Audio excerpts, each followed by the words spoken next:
All right, what's going on, everyone out there on the interwebs? This is NESruler22 casting live. Well, it's not live, but doing our usual podcast. This is episode number 8 of the 22 Shots of Moods and Horror podcast. We got a full show for you guys, like we do every week, but this week it's going to be a little bit different. We're going to start out with news with JP, hop into the question of the week, which is your top 5 horror sequels, but it has to be the second film in the series to be included in your list. We're going to go into a short segment of Moodz Swingz. Then we're going to hop in right into the series of the week, I guess you could say, and we're going to be discussing the Phantasm series in full, starting with the first one, going all the way to the fourth. So, joined, of course, as always, by my co-host, JP, aka Doubleshot J. You can follow him on his channel at youtube.com/Doubleshot J. And of course, the man himself, Moodz616. You can follow him on his channel at youtube.com/Moodz616. But you're already watching this here, so you already know him. But let's get straight into it with the news with JP. So go ahead, JP. Okay, this week, nothing amazing, but there is probably my favorite piece of news this week. It's actually, just because it sounds very interesting, it's Kevin Smith, who I thought said that he was only doing one more film. I remember him saying that. Yes, recently. he was going to do this hockey film, and then he's changed his mind a million times. Yeah, okay, so he announced that, I guess on one of his podcasts, a while back, they talked about a idea. They was goofing around, and they accidentally, much like they did with Tusk, they brainstormed a Christmas horror anthology film that would talk about... Oh, that's an anthology film? That is awesome. Yeah. So Santa Claus, they're going to embrace this, I guess, the Scandinavian kid-eating Christmas creature known as the Krampus. So I guess that's what it's kind of going to be a lot about. He said he finished the screenplay. I'm gonna call it. I think it's gonna be called like, comes the Krampus or something like that. But he said it's it's like inspired by stuff like Creepshow and stuff. 4 terrifying tales stitched together by a freaky framing device. He said it was a blast to write. It was totally new to him. He never wrote a screenplay actually with somebody else. He also went on to say that he's going to co-direct along with Andy McElfresh. I don't know who that is, but he's going to direct the Krampus versus the third grade episode. And then Jason Mewes is going to direct Hitler's Krampus episode. Oh man, this is gonna be just so much fun. You can tell already. And then he will direct Mask Maker. That one's gonna be more gothic. The first one, the Krampus versus the third grade, it has in parentheses so fucked up, and then Jason Mewes is gonna be a twisted time period piece. And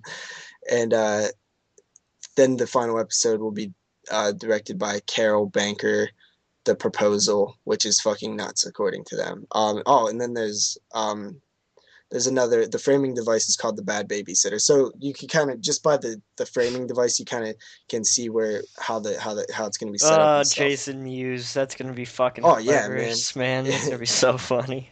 Has Jason Mewes ever directed anything before? I don't think so. That's since he's got sober, at least. In parentheses, it says, yes, that Jason Mewes. So this sounds like so much fun. Like, I'm actually like super like stoked for this project. Right? Yeah, I thought it sounded great, dude. I was like, really? Like, first of all, I love holiday horror, Christmas themed horror. Secondly, I love fucking anthologies. And honestly, I'm a pretty big fan of Kevin Smith, although I don't like religiously follow him or his work like some people do. I enjoyed like everything that I've seen by him. I can't even think of another holiday horror anthology film. I know. All based on, like all the... I mean, Tales from the Crypt has, a short in the original film that's, on Christmas and stuff, but not the whole film. So this is pretty cool. Also, he goes on to say that he's feeling like it, by the script. He's thinking like a $2 million movie. He says he's going to start scheduling and a budget next week, but he wants to shoot like right on the heels of Clerks 3, which he hopes will start in April. April 7th to be exact. So, that's pretty cool. Kevin Smith is dabbling in the world of horror once again. I'm surely to be more on maybe the comedic side, but, still, that should be pretty fun. I'm looking forward to this. Sounds cool. I like That it. sounds a lot of fun. Yeah, this is going to be an awesome project, I think. Yeah, that's interesting coming from him. So Yeah. And then moving on, we have the guys who directed The Raid, Killers, and VHS 2 are going to be making a film called The Night Comes for Us. I really don't know anything about it. I just thought I'd throw that in there. And then Bloody or fucking Anchor Bay is picking up what I guess started as like a digital series called Fear Clinic. Has Robert Englund in it and Fiona Dourif and a few other people. I guess they're gonna release it like in like a full format or whatever. I don't know. Late 2014 release plan for the movie that's still in production. Just put that one in there. Not too interesting. Lionsgate is picking up that Elijah Wood film called Cuties. It looks like some sort of infected type of film. School teacher Elijah Wood plays in a school, and there's some kind of outbreak, and turns kids into mindless cannibals. Run of the mill type of infected shit. Yeah. Which I believe it's from the writer of Saw, I want to say, or the producer of Saw something. Lyndon Bear. What the fuck is his name? I can't remember his name. Yeah, that sounds about right. Fuck, I know what his name is too. It's I like can't remember. It's like Lyndon something. I don't know for sure if that's who it was. But he had something to do with Saw. I don't know if he was producing or what. And then XYZ Films partnered with Demarest Films and A24 are going to be releasing Kevin Smith's horror film Tusk. So I guess that's happening now. I think that film's already shot, correct? Yep, it's in post production. Yeah. Yeah. Okay, so that should be out soon then. Justin Long's in it. I think it's the same distributor. A24 also distributed Spring Breakers or whatever. I know you're a fan of that, Jamie. Moodz is a fan of that film as well. Right, Moodz? And it's supposed to hit that is like a good third film. quarter 2014, I guess. Cool. There hasn't been a whole lot of news this week. Nothing too important. That Kevin Smith stuff I thought was the coolest stuff right away. I got excited when I seen this. Then I realized it was something else. It's a film called Scarecrow is going to be released, and initially I thought it said Scarecrows, and I was like, damn, that would have been cool. But yeah, it premiered on Sci-Fi this past October, and it's being released by After Dark. I don't know who's releasing it. No, Sci-Fi's originally. Sci-Fi. I think Sci-Fi's releasing it under the Sci-Fi original line or whatever. All right. Killer Scarecrow movie. I haven't seen it, but Sci-Fi. After that, in fact, announced Hellhole. Are you guys familiar with this film? No, I actually don't know anything about this. Yep. Well, it comes out sometime in 2014. These are the releases I kind of I like to see. Like most of the time, is ones that are just weird films that I'm not familiar with. Because, I mean, as cool as like Phantasm II is being released, I've seen that movie so many times. Mm-hmm. You kind of like the ones that are a little lesser known. Well, totally, and yeah, it's weird. I was trying to do a little bit of research on that one after I saw it announced, and I have no idea what that movie is. But that's what I want Scream Factory to do is find those type of really obscure films and release them because that's what they should be doing.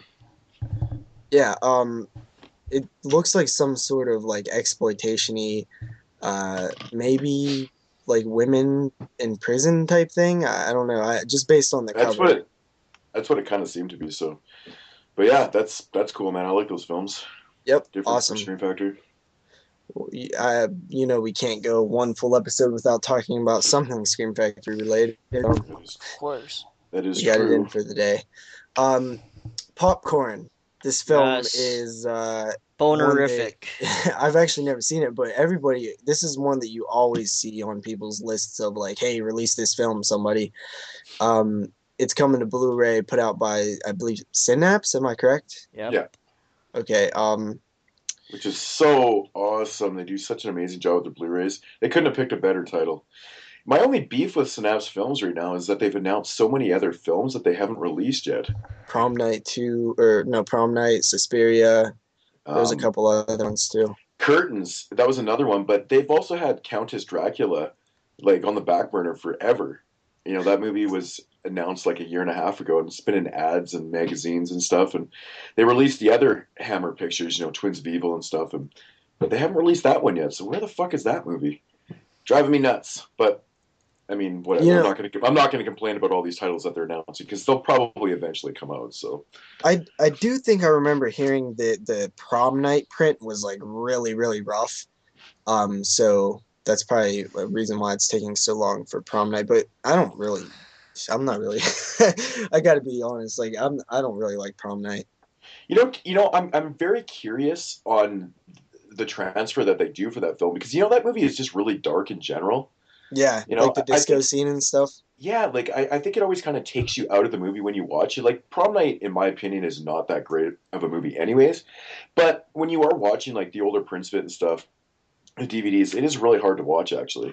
So maybe if they do a decent job with the transfer, it'll be a little more interesting to watch. But you know what? It's still Prom Night when it Yeah. all comes down to it. So I don't.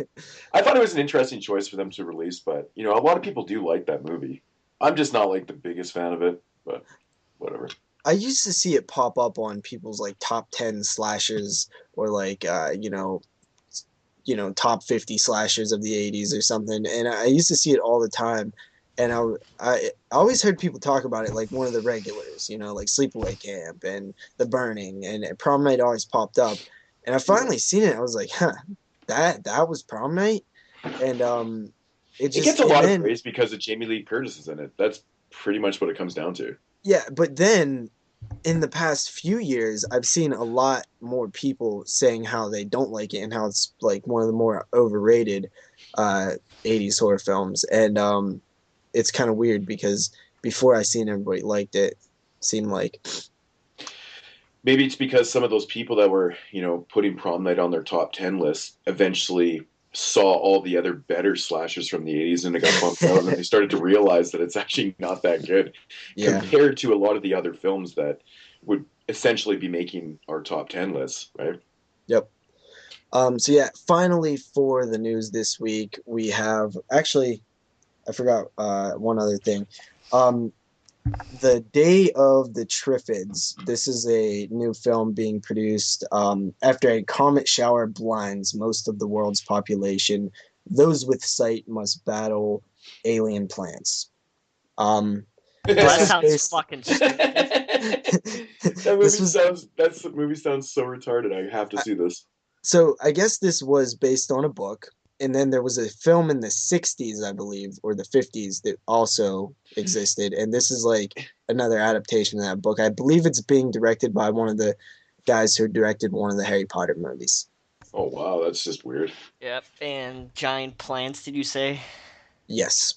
Oh, Well, that's you know that's what? gonna be Well, fucking alien trash. plants. They didn't say Alien, giant, whatever. but Alien you could plants. assume they're probably going to be giant. It's gonna be Well, trash. maybe it's gonna be on the same line of like Contamination 7. That movie Yeah. was fun. God, Like, it's so much fun. It's such a bad movie, but I mean, it is it's really like fun. killer fun. Killer plants. It's just equals fun. Yeah. Well, But I another. get I get worried with films like this though, because do you think they just CGI the shit out of it and then it just ugh.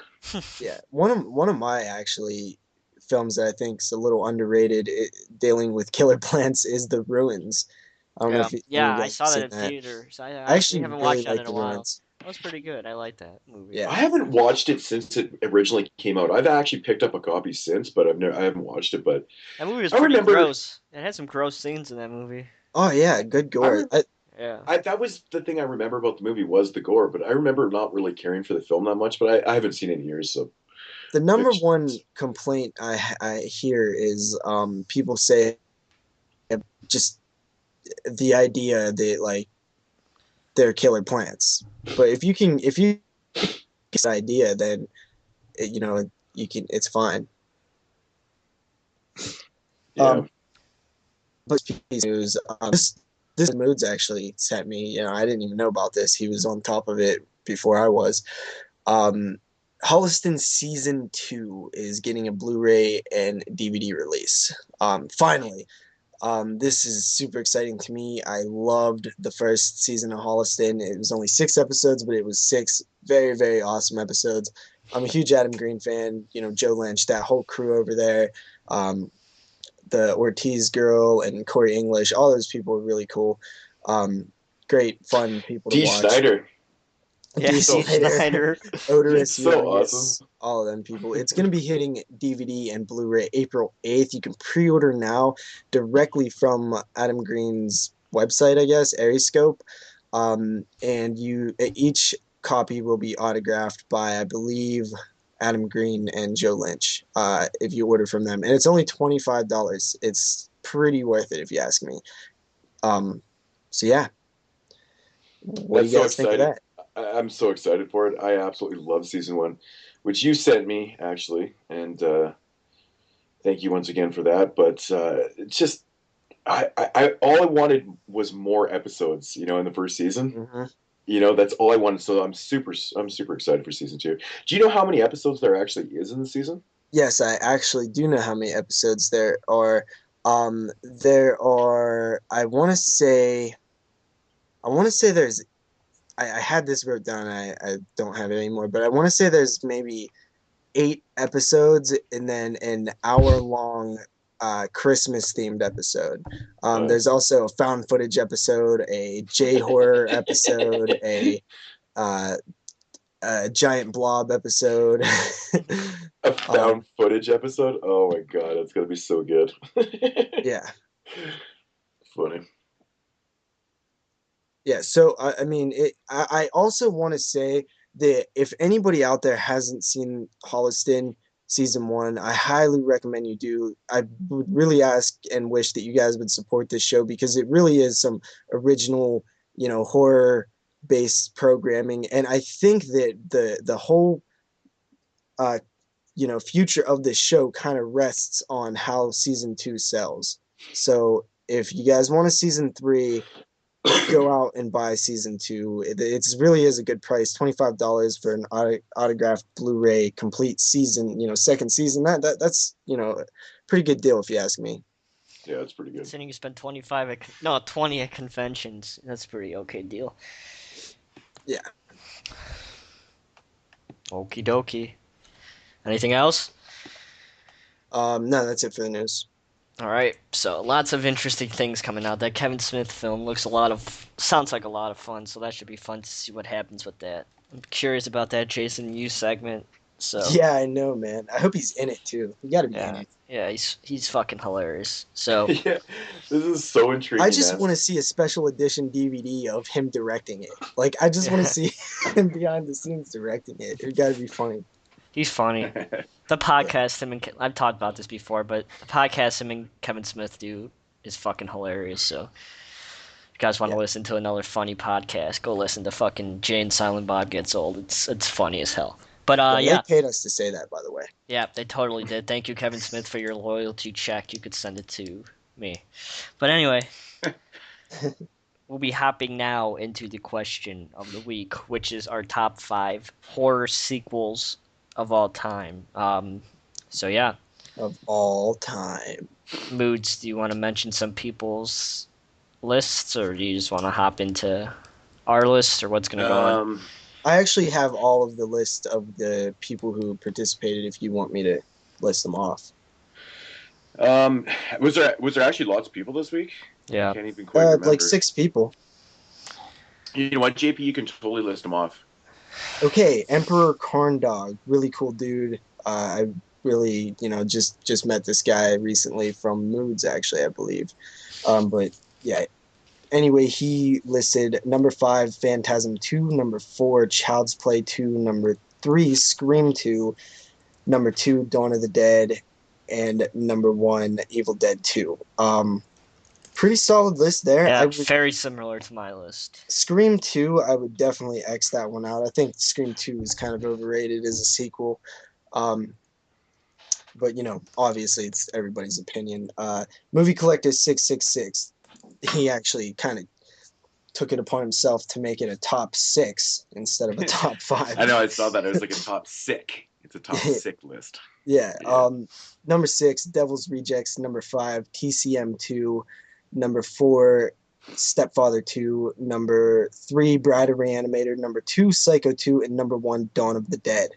Yeah, I was praising him for the Stepfather 2 on there. That's such a great, underrated sequel, actually. It doesn't get talked about as much as some of the other sequels, but it's a really solid movie. Yeah. I've actually never seen it. It's been on my list to grab for a while. It's kind of expensive, though. It's hard to get, cheap. Yeah, it's a Synapse release. Yeah, Synapse. That's why. I was surprised to see both Bride of Reanimator and Stepfather 2 on there. It seemed like those ones were kind of, out of left field type of thinking. You could get it used for $10 on Amazon. Yeah, Bride of Reanimator. That's a fun film, though. I like it. I've never seen it. Next up, we got Horror Gamer 776. He put number 5, Jaws 2. Number 4, Gremlins 2. Number 3, Evil Dead 2. Or not Evil Dead 2. Amityville 2. I apologize. Amityville 2. That's kind of a good choice. I would say that it's a film that's better. The sequel's better than the original, but overall the film's not extra strong to me, even though I think Amityville 2 is a little better than the first one. Yeah, I personally love that movie. I think it's great. Yeah. Number 2 is Evil Dead 2, and number 1 is Halloween 2.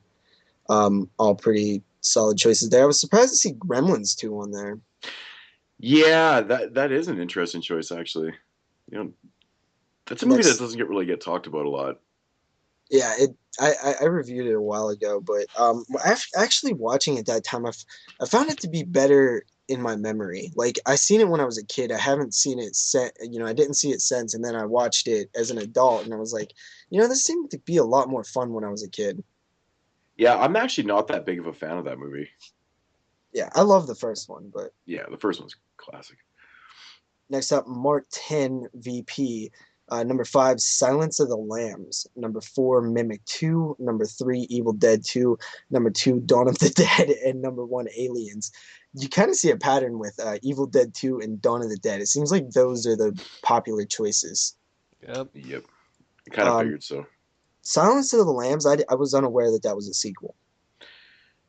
I guess it depends on how you look at it, because Manhunter came out at what? I don't know, 3-4 years before. I don't know if Silence of the Lambs is actually considered a sequel, but I don't know. I mean, it could be. I haven't seen Manhunter, so I wouldn't know. But I mean, if some people consider it, then I guess technically it could be.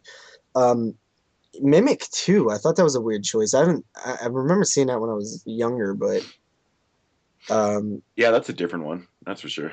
And of course, Aliens. That's like everybody. That's a very popular choice too. I was actually surprised that Aliens didn't come up on more lists. Yeah. To be honest, but next up we have John Martin with number 5, Witchboard 2, number 4, Phantasm 2, number 3, Subspecies 2, number 2, Halloween 2, and number 1, Friday the 13th Part 2.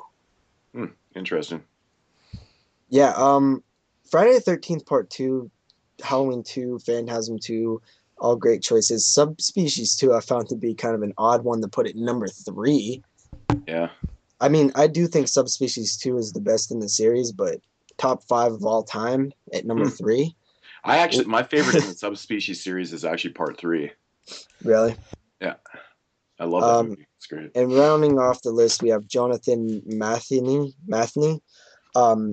Number 5, Hellraiser 2. Number 4, Maniac Cop 2. Number 3, Evil Dead 2. Number 2, Dawn of the Dead. And number 1, Aliens. That final 3 is like the you know, the Evil Dead 2, Dawn of the Dead, and Aliens is like the quintessential like top 3 average, choices that I would think would exist. Yeah, I mean, it doesn't. Yeah, it definitely does not surprise me one bit. So yeah, if you guys want to get into your, oh, by the way, I'll throw this out here really quickly. All 6 of these guys have been entered in my little giveaway that will actually be, I think this question of the week and then the next week's question of the week will also count. And then out of all those participants, I'll pick a winner that following week. Just throwing that out there. I'll throw in a prize too. sounds good. All right, so my top 5 sequels: number 5, Maniac Cop 2; number 4, Devil's Rejects; number 3, Evil Dead 2; number 2, Halloween 2; and number 1, Child's Play 2. Yep, I figured Child's Play 2 was going to be there. Yep. That makes a lot of sense. All right, JP, what's yours? Mine is number 5, Hellraiser 2. Number 4, Psycho 2. Number 3, The Devil's Rejects. Number 2, Phantasm 2. And number 1, Texas Chainsaw Massacre 2. Texas Chainsaw Massacre 2 is my... I don't know what it is about this film. I absolutely love it. It's probably my favorite sequel of all time. Obviously, if it's at number 1. But, this list will change from time to time. But as of right now, Texas Chainsaw Massacre 2 is definitely my number 1. And I was, having trouble because Child's Play 2 I really wanted to put on the list. And, Evil Dead 2 is another good choice. Halloween 2, Friday the 13th, Part 2. Just so many good... I could have made a top 20, honestly. I almost wanted to. Yeah, I was having a hard time with this too, actually. But, when I really, really thought about it, it wasn't, like, overly that hard. I don't know. It is, but it isn't. All right, so number 1, Dawn of the Dead. What's number 2 through 5? Number 5 is Phantasm II. Number 4 is Psycho 2. Number 3 is The Devil's Rejects. Number 2 is Halloween 2. And, of course, number 1 is Dawn of the Dead. Not a fucking big surprise there. But, yeah. Hellraiser 2, huh? That's it. I was just ready to say it. It was hard because Hellraiser 2... yeah, and the funny thing is I even considered Stepfather. I love Stepfather 2. There's a lot of really good sequels when you really think about it. Yeah. There's a lot of good ones. Like I was even trying to think of newer sequels and stuff, and like I loved Cold Parade 2. Oh yeah. Like it's a great sequel, right? Like that's probably something for, the newer sequels that it's one of the better ones. Better, yeah. Newer sequels. So. Maniac Cop 2 and House 2 were also other ones I considered.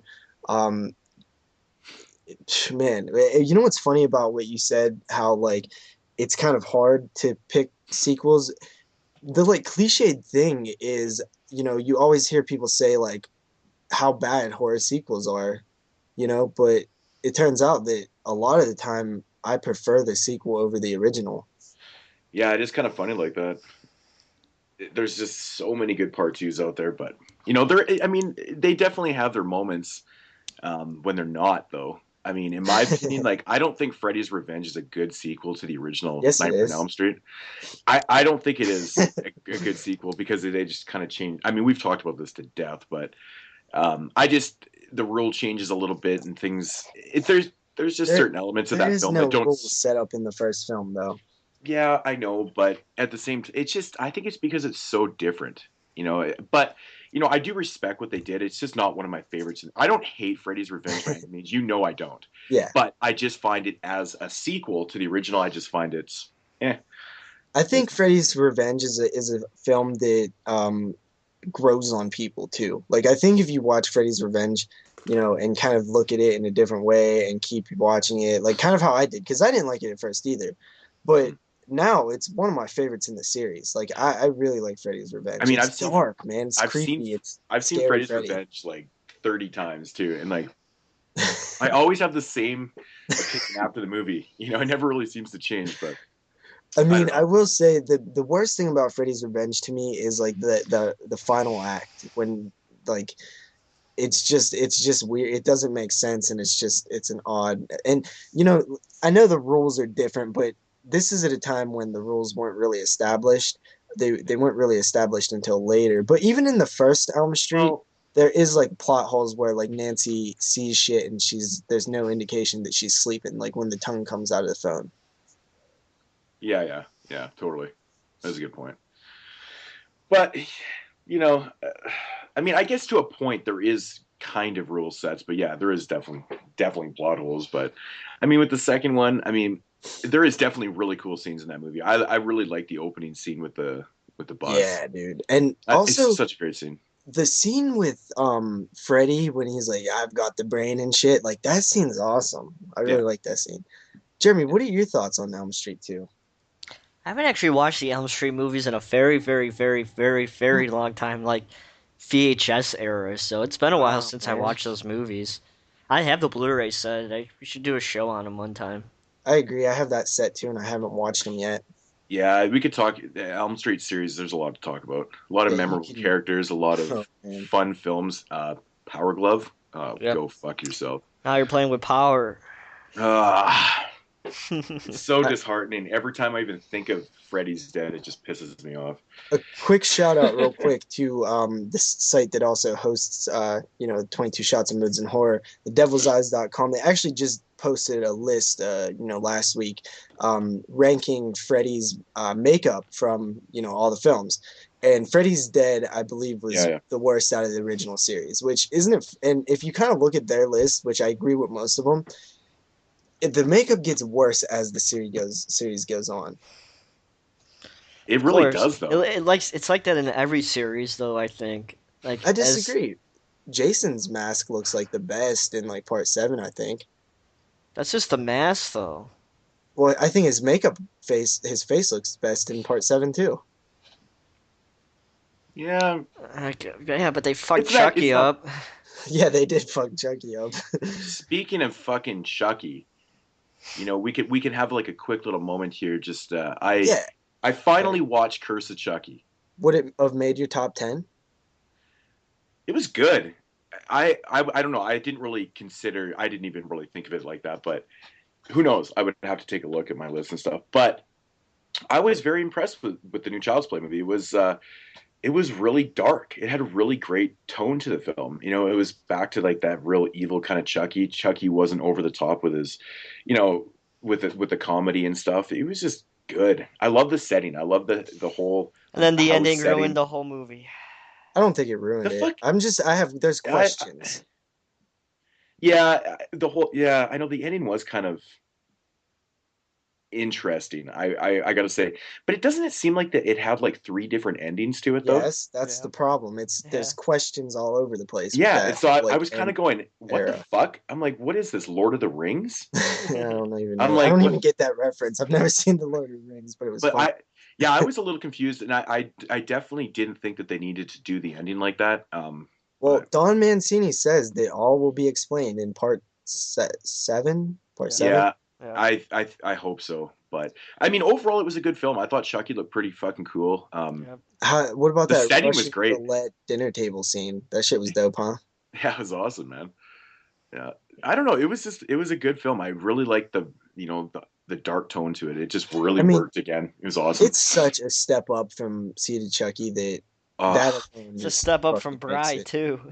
oh I yeah, agree. man. Yeah, Yeah. but I mean, it's like Seed of Chucky. Like that, you Oh, look at the man. franchise there, and there's no coming back from this. Especially Stuff if you're comes not. out of my ass is better I- than Seed of Chucky. I gotta admit though, the random, I guess lesbian scenes in the film. Yeah. Dude, I don't get what's people's beef with that is. It's just part of the story. Like, why does it have to be because it's lesbians? Like, not. I know it's No, not like that. But it's I mean, exactly how it happens. Like they're like, kind of running around, or they're like walking around or whatever, and then all of a sudden they just start like making out and shit. And like she's cheating on her husband with the fucking maid. I'm like, what? Yeah, but it's not random because they had a previous relationship. I They lived together, the nanny, you know what I mean? I I don't want to guess. compare it. Have you seen Side Effects Moods? Uh, The I don't know. Stronenberg film? No, I don't think I have actually. Should check that movie out. It's good. But I I don't don't know. know. Like I didn't have a big problem with it. I just thought it was like the way that they started making out. I thought that was like just such an interesting. Like it just Yeah. all of a sudden just happened. I was like, what? Well, I know that scene, like Kat like hated that scene or something. He said it was like pointless or Cat something. hates everything. But I didn't see the problem with it. It was just like it was a story element. It would be the same as if the dad was, you know, cheating on the mom with the But it the did like babysitter. With Blonde the pool boy. you kind of needed it though too because Yeah. it sets up where the husband's it's put the nanny cam in the doll and stuff. Yeah. And shit, I thought that was actually pretty cool. And he's like, "Oh, Yeah. let me check the nanny cam." I thought that was actually a really cool element to it. And then when he's checking the footage and fucking Chucky's like coming at him, it was pretty cool, man. I thought it was neat. Yeah, it was a lot of fun. How the But fuck did we get on Child's Play? I don't know. We're talking about how Chucky cursed see to Chucky. Chucky looked like shit. Yeah. And then, but I just wanted to mention because I'd watched the movie and I know you guys have seen it and everyone was dying to hear my opinions on it. But yeah, I really enjoyed it. That's what it comes down to. I figured you would. I'm really looking forward to the sequel. I got to admit though, I have to kind of. I hope it gets made. Here. You would think there would be no reason for it to not be made because there's no way it didn't make money. But I think it made then money. again, Friday the 13th, the remake made like a shit ton of money. I have to say, man, Curse of Chucky is probably one of the best direct-to-video sequels I've seen in a long time. For sure. How did that movie not get a theatrical release, man? It could have how pulled does- off a theatrical release, How but did C not get fucking C gets a theatrical well, release that's and the that doesn't? reason that Curse But see- didn't get a theatrical release is probably because of Seed. But didn't Seed of Chucky actually make money though? No, I don't think. I think it. I mean, in the long run, it probably made money, but I think it bombed. Wow. Yeah, because I got to say, I wonder why. It was kind of funny because I was reading, or wasn't reading. After I finished watching Curse of Chucky, I was thinking to myself, I'm like, man, that was a really good direct-to-video sequel. And I started thinking to myself, and I'm like, one of the better direct-to-video sequels that I've seen in a long time was Wrong Turn 2. And then no shit, I'm on the internet screwing around, and I'm reading this article, and it says Curse of Chucky, best sequel, direct-to-video sequel since Wrong Turn 2. That's so fucking weird. Like, I just thought it like 2 minutes before. But yeah, I just overall fun film, man. I hope I gotta watch these Wrong Turn movies, man. I really hope that they don't We go should do a show on them. too silly, Yeah. because the end of Curse of Chucky, it kind of gets a little silly, I hope they don't continue down that road for the sequel if they make the sequel, and it kind of turns into like a Bride kind of slash Yeah, Seed. you can just feel it maybe going that way. Like, Yeah, like it's too hard not to like put Chucky right out in front and be like, say something funny, Chucky. Come on. I know. I am a little tad. I will admit I'm a little worried, but who knows? The I guess we'll just best have to part wait and of see. any Child's Play film is when Chucky flips out. Like, I No, think the of best part of any Child's Play film is the fucking elevator scene from Child's Play 1. I don't think so at all. But Yeah, I find fucking scene cracks my ass up every fucking time. I think the best scene of Child's Play 1 is when Andy's mom's about to throw him in the fireplace and he flips out and he's like, "You fucking slut, you cunt bitch." And he's like, just starts like tripping out. Like when Chucky gets pissed off and starts flipping, dude, like I think that's the best. That's like when he's at his best. One of the parts in the Child's Play franchise that made me laugh the hardest is when he's trying to play hide the soul with the little black boy in part 3. And he's like, Chucky's gonna be a bro. No, and he's but the kid's hiding on him, and he's starting to get really pissed off because this kid is playing fucking hide and seek with him, and he's like, "Ollie, Come on, Charles." And he's like, "Get out here, you little son of a bitch!" Charles, you said a bad word. He's just fucking so mad with this kid, man. But that's when he was. That wasn't like overly like comedic. It was the delivery, Chucky, dude. It's the fucking delivery on it, man. It's just so perfectly executed. It's just it's dark. Brilliant. It's very dark. Like it's not like him like fucking saying that he's made of rubber when Tiffany asks him if he has a rubber. Yeah, that's got to be the funniest line out of any movie, though. Like, seriously. He's like, Tiff, Rubber? I'm made of rubber. I'm all rubber. Fucking so funny, man. Speaking, since you went on your little, sidestep tangent thing, I just kind of wanted to mention that I actually finished Crystal Lake Memories. I didn't get to the bonus disc, but I did finish the, feature. And man, that I really, really did enjoy it. But I found when I was watching Freddy versus Jason, that segment, I found it like really frustrating because like they had like ideas and like things were going like this way and that way, and I'm like, I just wanted it to be a certain way, and I'm like, well, guys, how do you not know that it should be like this? And like it was like frustrating to watch. Definitely check out the bonus disc though. The interviews, the bonus disc is really entertaining, man. Like 4 hours, like extended stuff. It's really worth your time. I thought that when they talked about, I like when they talked about like part 8, 9, 10, and the remake, or that I was really frustrated on watching the remake part too. Mm-hmm. But man, I still think Jason Goes to Hell is like, I don't know, man. There's just like if you take out the like weird fucking sadomasochist scene thing, I think that movie's fucking solid. See, you have the same opinion. You have your same opinion on that film that I have. Fucking now I can't remember. I'll think of it. Okay. I'll think of it.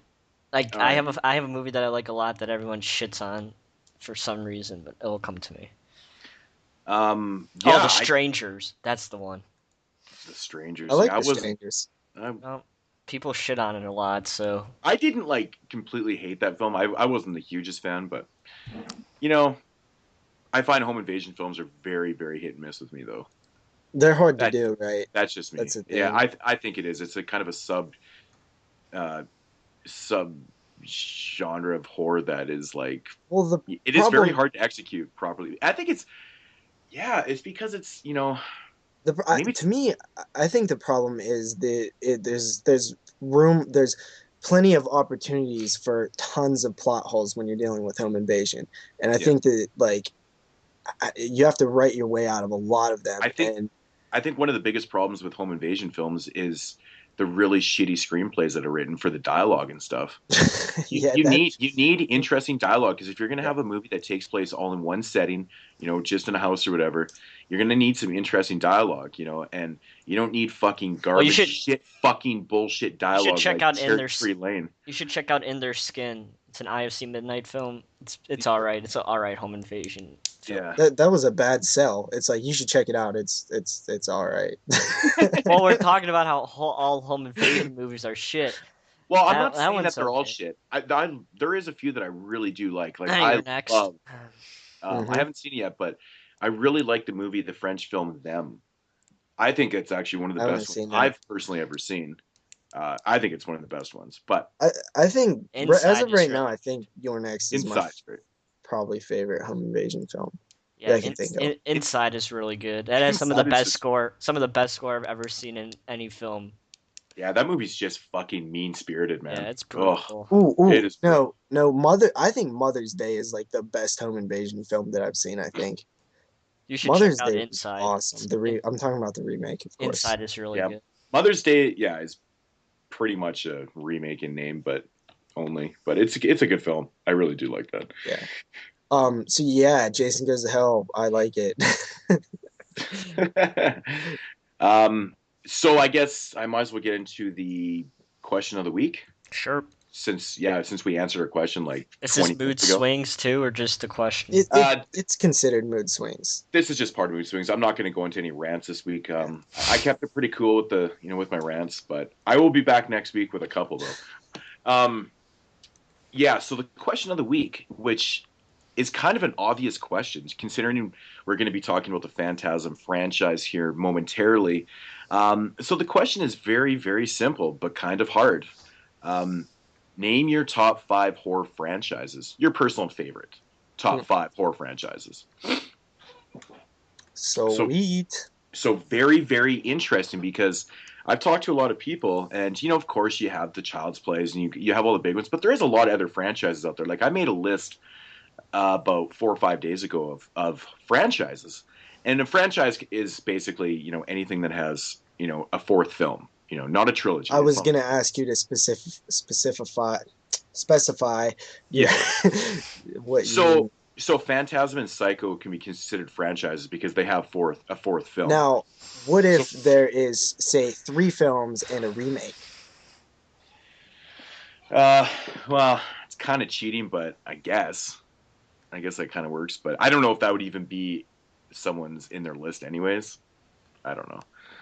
But there's a million franchises out there. Like I was even thinking about this. Like there's you can even have like, oh man, like Full Moon is starting out with all these crazy franchises now. Like I guess Ginger Dead Man even was one now because they have like, there's like a fourth film in that series. I guess kind of Ginger Dead Man versus Evil Bong, I guess can be considered. But I was thinking like the Killjoy films. There's 4 of those. Like that's a brand. That's like a newer franchise. Mm-hmm. Now, if somebody has the Children of the Corn or the Hellraiser franchise on their list, it's gonna blow my mind. Just saying. Yeah, well, actually, it was another major franchise that I would be surprised to see on someone's list too would be The Howling. Because I mean, everybody knows my opinions on the first Howling. I personally fucking love that movie. I know a lot of people don't, but I love it. The second movie is one of the worst sequels, but one of the best sequels ever. It is the worst best sequel with the best ending credits of all time. Yeah, dude, that movie is so entertainingly awesome. Bad. It's just so a bad movie. I saw that movie in a full theater with like 500 people. It had to be the funniest thing I've ever seen in my life. Especially at the ending credit scenes, people were like pissing in their pants. People have never seen it before. It's so bad. Yeah. Dude, there's so many franchises. Like Pumpkinhead is a franchise. Yeah. Isn't that crazy that happened? I have like 30 different franchises listed or something like that. It's actually quite crazy. Like, everything from the Leprechaun series to Subspecies. Puppet Master. There is 4 subspecies. Almost like 5 in. Like, so only 3 Killjoys? No, there's 4. Goes to hell, dog. Oh, that's right. But yeah, there's just fucking tons, man. There really is lots, and I'm kind of interested. I mean, you have all the big ones: Nightmare on Elm Street, Friday, Chucky, fuck, I don't know, Halloween, shit like that. But yeah, Saw. I would be surprised to see Saw on people's top 5 lists though too. I think. So yeah, have fun with it, and also remember that people who answer the question will be entered to win a little prize. That is right. For sure. So, is that it? That is it for Moodz Swingz. Just a question of the week. Okie dokie. So, gonna hop into now the discussion of the week. We'll be talking about the Phantasm series from start to finish.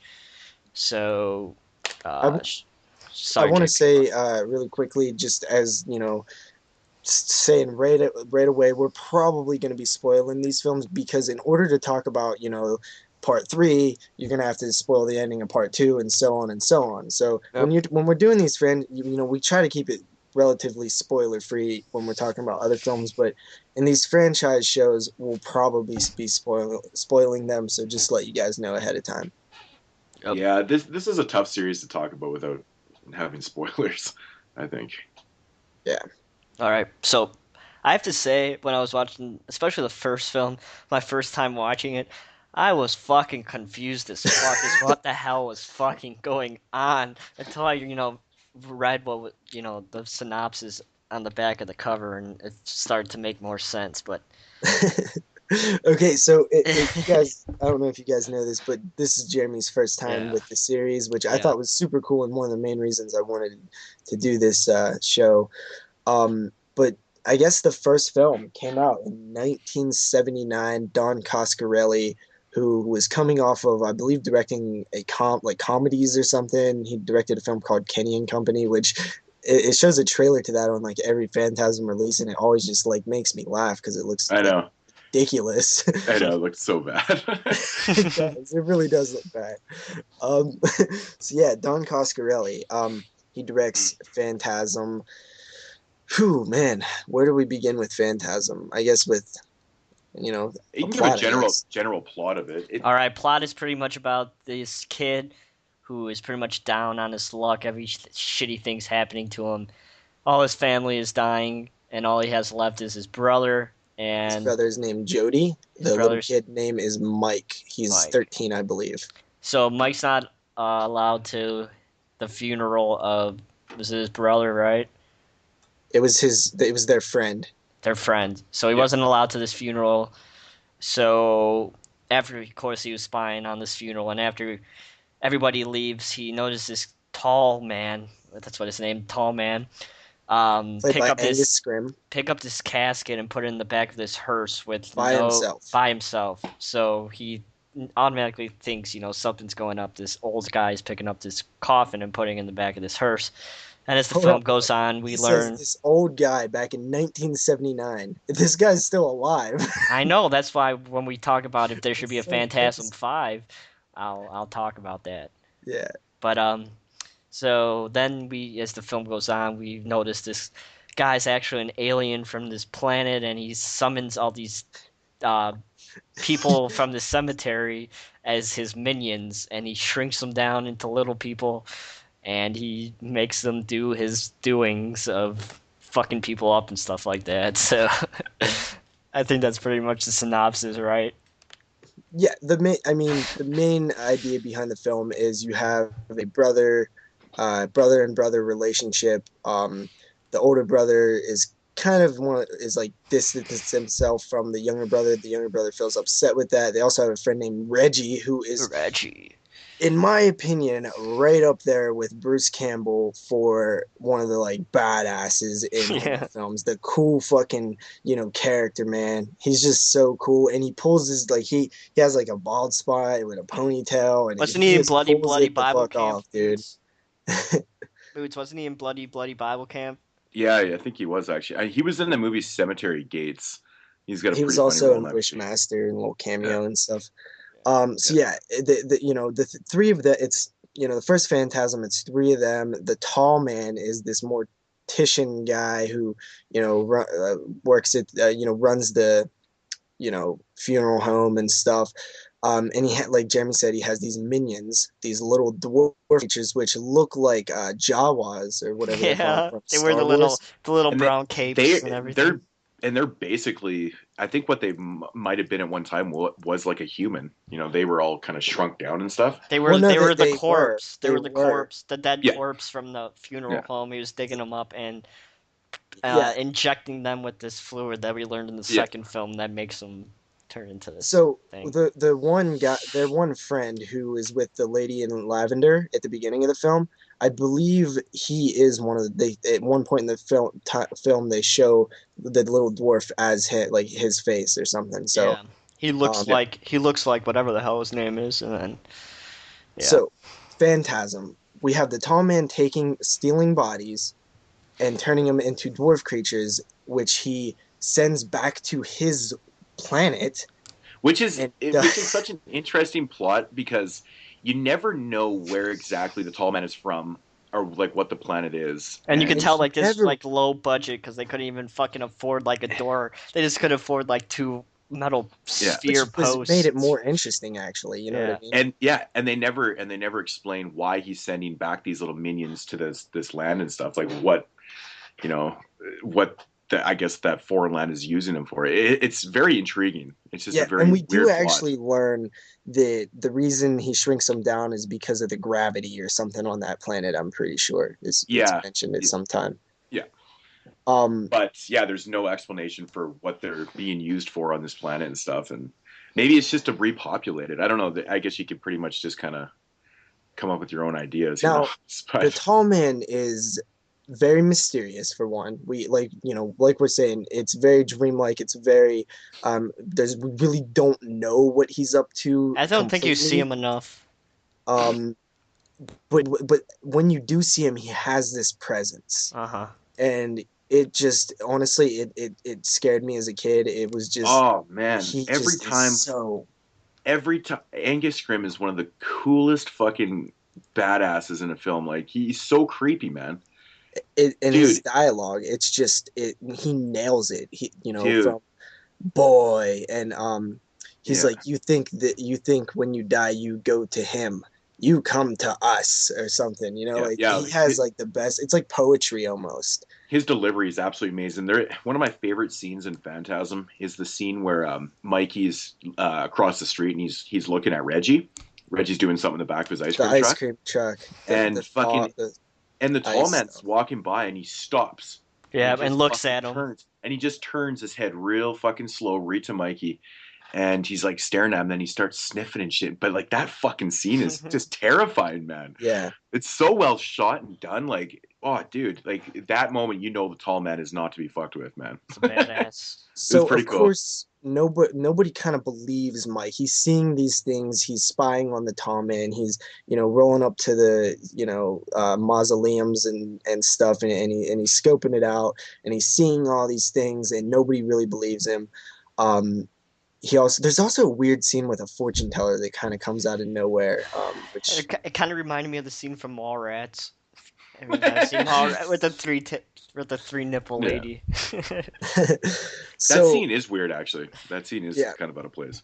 Now, Jeremy talked about how this film had a low budget and stuff. This is like straight up like guerrilla filmmaking. I've heard other people say this in the past. It's just like they just did it's really like filmmaking at its like heart. It's just pulling shit off out of nowhere and Well, all the that way cool shit. it basically took them what, a year and a half to make the movie. They filmed on the weekends only.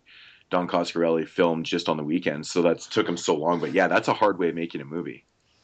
You know, Um, you have we haven't even mentioned the spheres. The spheres are character. We'll talk about this more in the sequels, but to me, Don Coscarelli has a way of taking items and things and creating characters out of them. Like the quad barrel shotgun. That's almost a character by itself. The car is like a character, the car you always see, and the mhm. spears and just all these different things. Like he creates characters out of items and stuff. And there's so much mythology of the Phantasm. There's so much places to explore that we still haven't explored. Like there's just little things like yellow blood, and why does the tall man's like fingers turn into some kind of weird insect thingy thing? Hmm. I think the yellow blood is basically because of that's the shit that's being injected into them, making them what they are. I think Yeah, that's why they have that, right? So, yeah. It um, is, but that's cool. It looks really cool, actually. Like you would think like, oh, yellow blood, but this yellow blood looks really neat. I like it. yeah, it looks kind of thick and sticky for Yeah. some reason. Ooh, it's all sticky. It's gross. And the spheres are got to be one of the coolest fucking original thoughts in like a horror film ever. Yeah, yeah. I was watching the special features on Phantasm after. The very first scene or the very first kill by a sphere in Phantasm. That shit is Ob- brutal, man. yeah, dude, it's so bloody, man, and they explain like how they did it and stuff. It's actually really easy. They just basically had a tube running down his arm, and But did you see when it like starts digging into the bridge of his nose? Yeah. Like it yeah. digs into it. It looks real. But the interesting thing I thought from that about that scene they were talking about after was the fact that when they submitted the movie to the rating board, they obviously it came back and it got an X rating because of that scene. They said Yeah. it was way too bloody and shit like that, and so they basically just I think they did like a recut or something like that, and then they resubmitted it, and they were just kind of fucking around with the rating board, and they basically didn't really do anything. No, But of they course didn't. They they mentioned that in the saw commentary. They just yeah. sent it back. They said they cut out something, but they sent it back, and it didn't fool them at all. It was the No, same. no. And then they ended up not even cutting anything out of the movie, and then the movie was released as is, right? Problem with the MPA. So weird. So they Could ended talk up about not that even for hours. they Yeah, ended up not that's even just cutting anything, which is a good thing because That's what that I'm scene writing is my thesis massive. on. That fucking system's so fucking bad. yeah. You just watch that movie. This film is not yet rated or whatever Yep. it's called. Yep. That'll just enlighten everybody right there.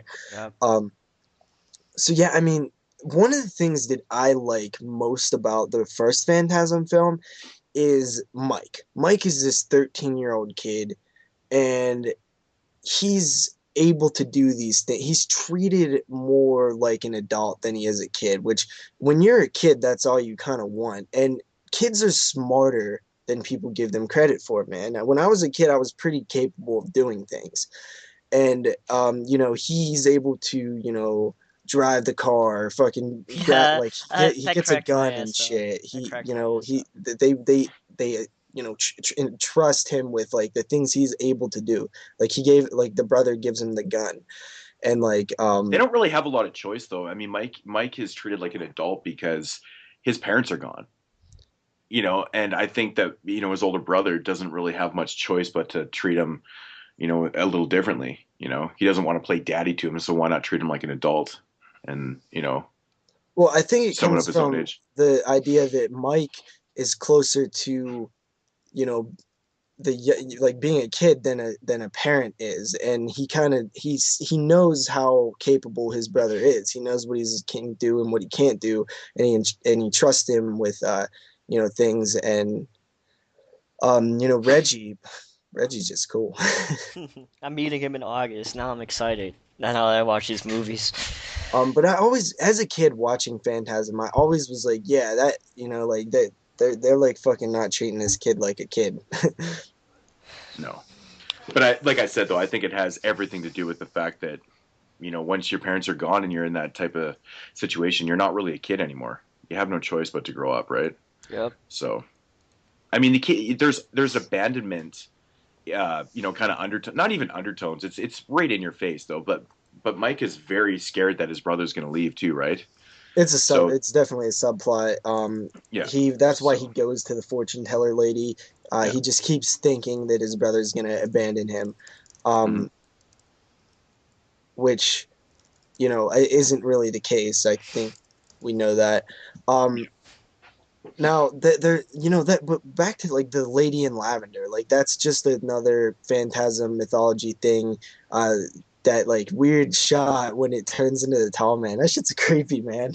The cemetery scene at the beginning, Yeah. When sex he's scene. fucking her and then his face turns from this chick to the uh, old man. and that was totally just. I thought that was an interesting scene because they didn't even tell Angus Scrimm that they were doing that.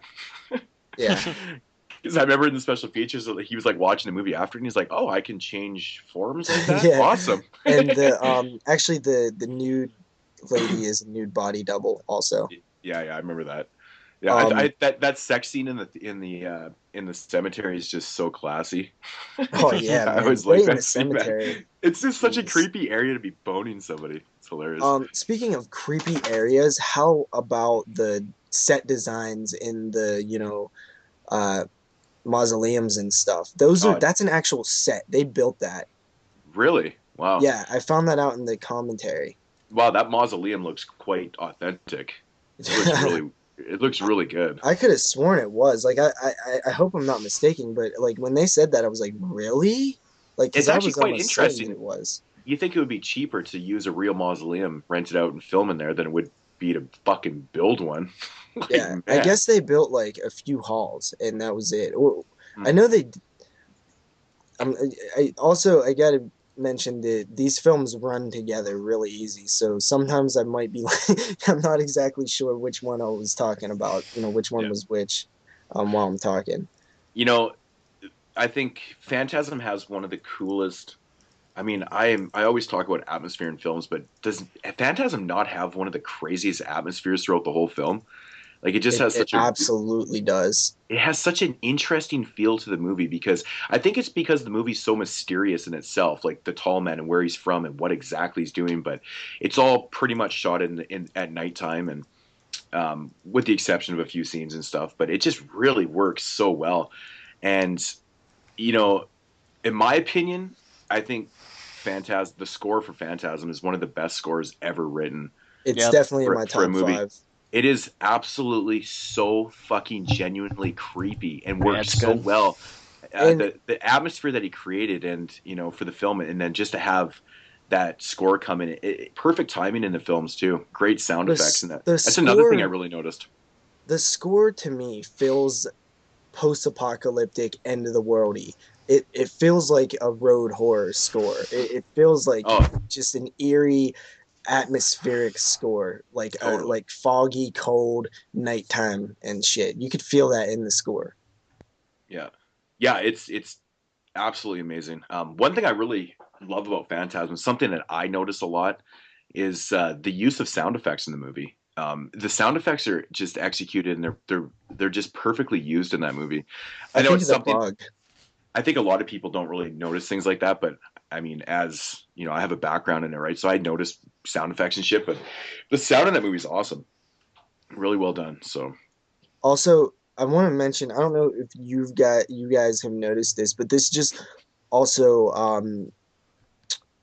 it goes to show like how Coscarelli doesn't, he thinks about things and he doesn't just make a movie, like he thinks about scenes and the way, scenes are going to be and what's going to be there. There's a big giant poster in Mike's room, and the poster is a shot of the like it's a point of view from the moon to the earth. And I think that's, sort of like a metaphor for the Oh tall man. man, what are you, a fucking film analyzer now, man? Look at you, big boy. Fucking I've actually put it. I've seen that pointed out by somebody else Oh before, but I really? just thought I would. That wasn't your original idea. No, Oh man, I that's a wish I shame. could take credit for that, but I don't know if you guys have noticed that. But I thought it was really cool. It's a giant poster of the yeah, size of like one of his walls. yeah, Man, he pulled a fucking Stanley Kubrick on that one. yeah. Isn't it? It's at the or the end of the first Phantasm film where they actually give the meaning, or is it the beginning of the film of Phantasm? The meaning of The word phantasm, like it says, the delusion of a it was disordered the first mind, film, I think. a phantom, a spirit, a ghost. I think that's really cool that they actually give you kind of basic meaning of the word phantasm. It kind of helps you kind of understand what's So what you're Jeremy, seeing on that screen. as a whole, Phantasm One. It's good. I liked it, but I don't see what all the hype is about the movie. I knew it. I had. In my personal opinion, I think Phantasm is one of the best horror films ever made. Really? Yeah, I agree. I think it's executed on so many levels so perfectly. Not only because I think the casting is brilliant. I think Angus Scrimm is just an amazing.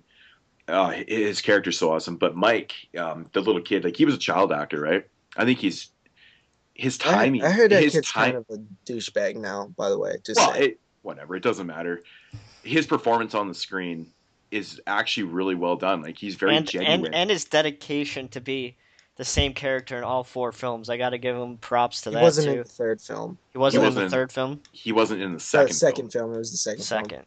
Yeah, I Yeah. apologize. I can't remember the whole story with why he wasn't, but Well, I'll talk about that when we get to it. anyways, but yeah, but the characters in that movie, everyone, like Reggie, everybody in that movie is just so brilliant. Um, but as a whole, I think it's just executed so perfectly because I love the mystery of it. You don't need to know all this background on the tall man, and you don't need to know exactly what these little minions are getting shipped off into like realm 3 for and stuff, and it's just executed perfectly. I will actually say that this film has genuine scares in it. And, especially if you're a kid or younger, this film will scare the hell out of you, most likely. I think that a lot of it is still effective today at just being genuinely creepy. Like watching it, the tall man still kind of gets under my skin and creeps me out in certain moments. I honestly, as a kid, I always found the scene where the tall man picks up the casket by himself to be so fucked up and scary. Yeah, right. It is so. It's just like whoa, because because that's wrong. That's you look just at that. You look at that scene and you go, that can't happen. yeah. That's totally wrong. But it's like such a simple way of scare. Like it's just such an amazing thing that Coscarelli put into the film because it just works so well. I don't know. I just think it's such a brilliant scene, man. Because you look at it and you go, there's so much wrong with that. It's not a jump scare. It has nothing to do with blood or gore. It's just a visual that's executed so perfectly.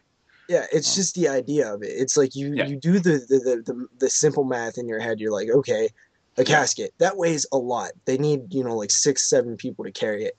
This guy is tall and skinny, and he just picked up a casket and put it in a hearse. And also he's in the middle of the like a cemetery by himself and nobody's watching. Like he did that like at that time so nobody would see him do that. There's something wrong with this picture.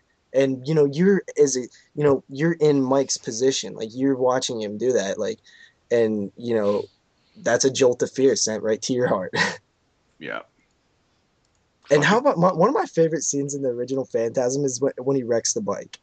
It's just always so funny to me when he's driving through the cemetery on his motorcycle and he just Yeah. fucking wrecks it. Well, it's a fucking tall man like throws him off the bike Yeah. Yeah, or whatever. just But it's mind just like, powers. yeah, yeah, it's a great scene. Yeah. So I would say, you talked a bit about how this film doesn't explain a lot and stuff like that. I've heard this film, very well compared to the likes of Suspiria, Mhm. in the idea that it's a film that isn't going to work for everybody, and it's a Yeah, film that yeah. is very mysterious, very odd, ambiguous, It's and because a lot of movies like Suspiria and Phantasm that have so much mystery behind them.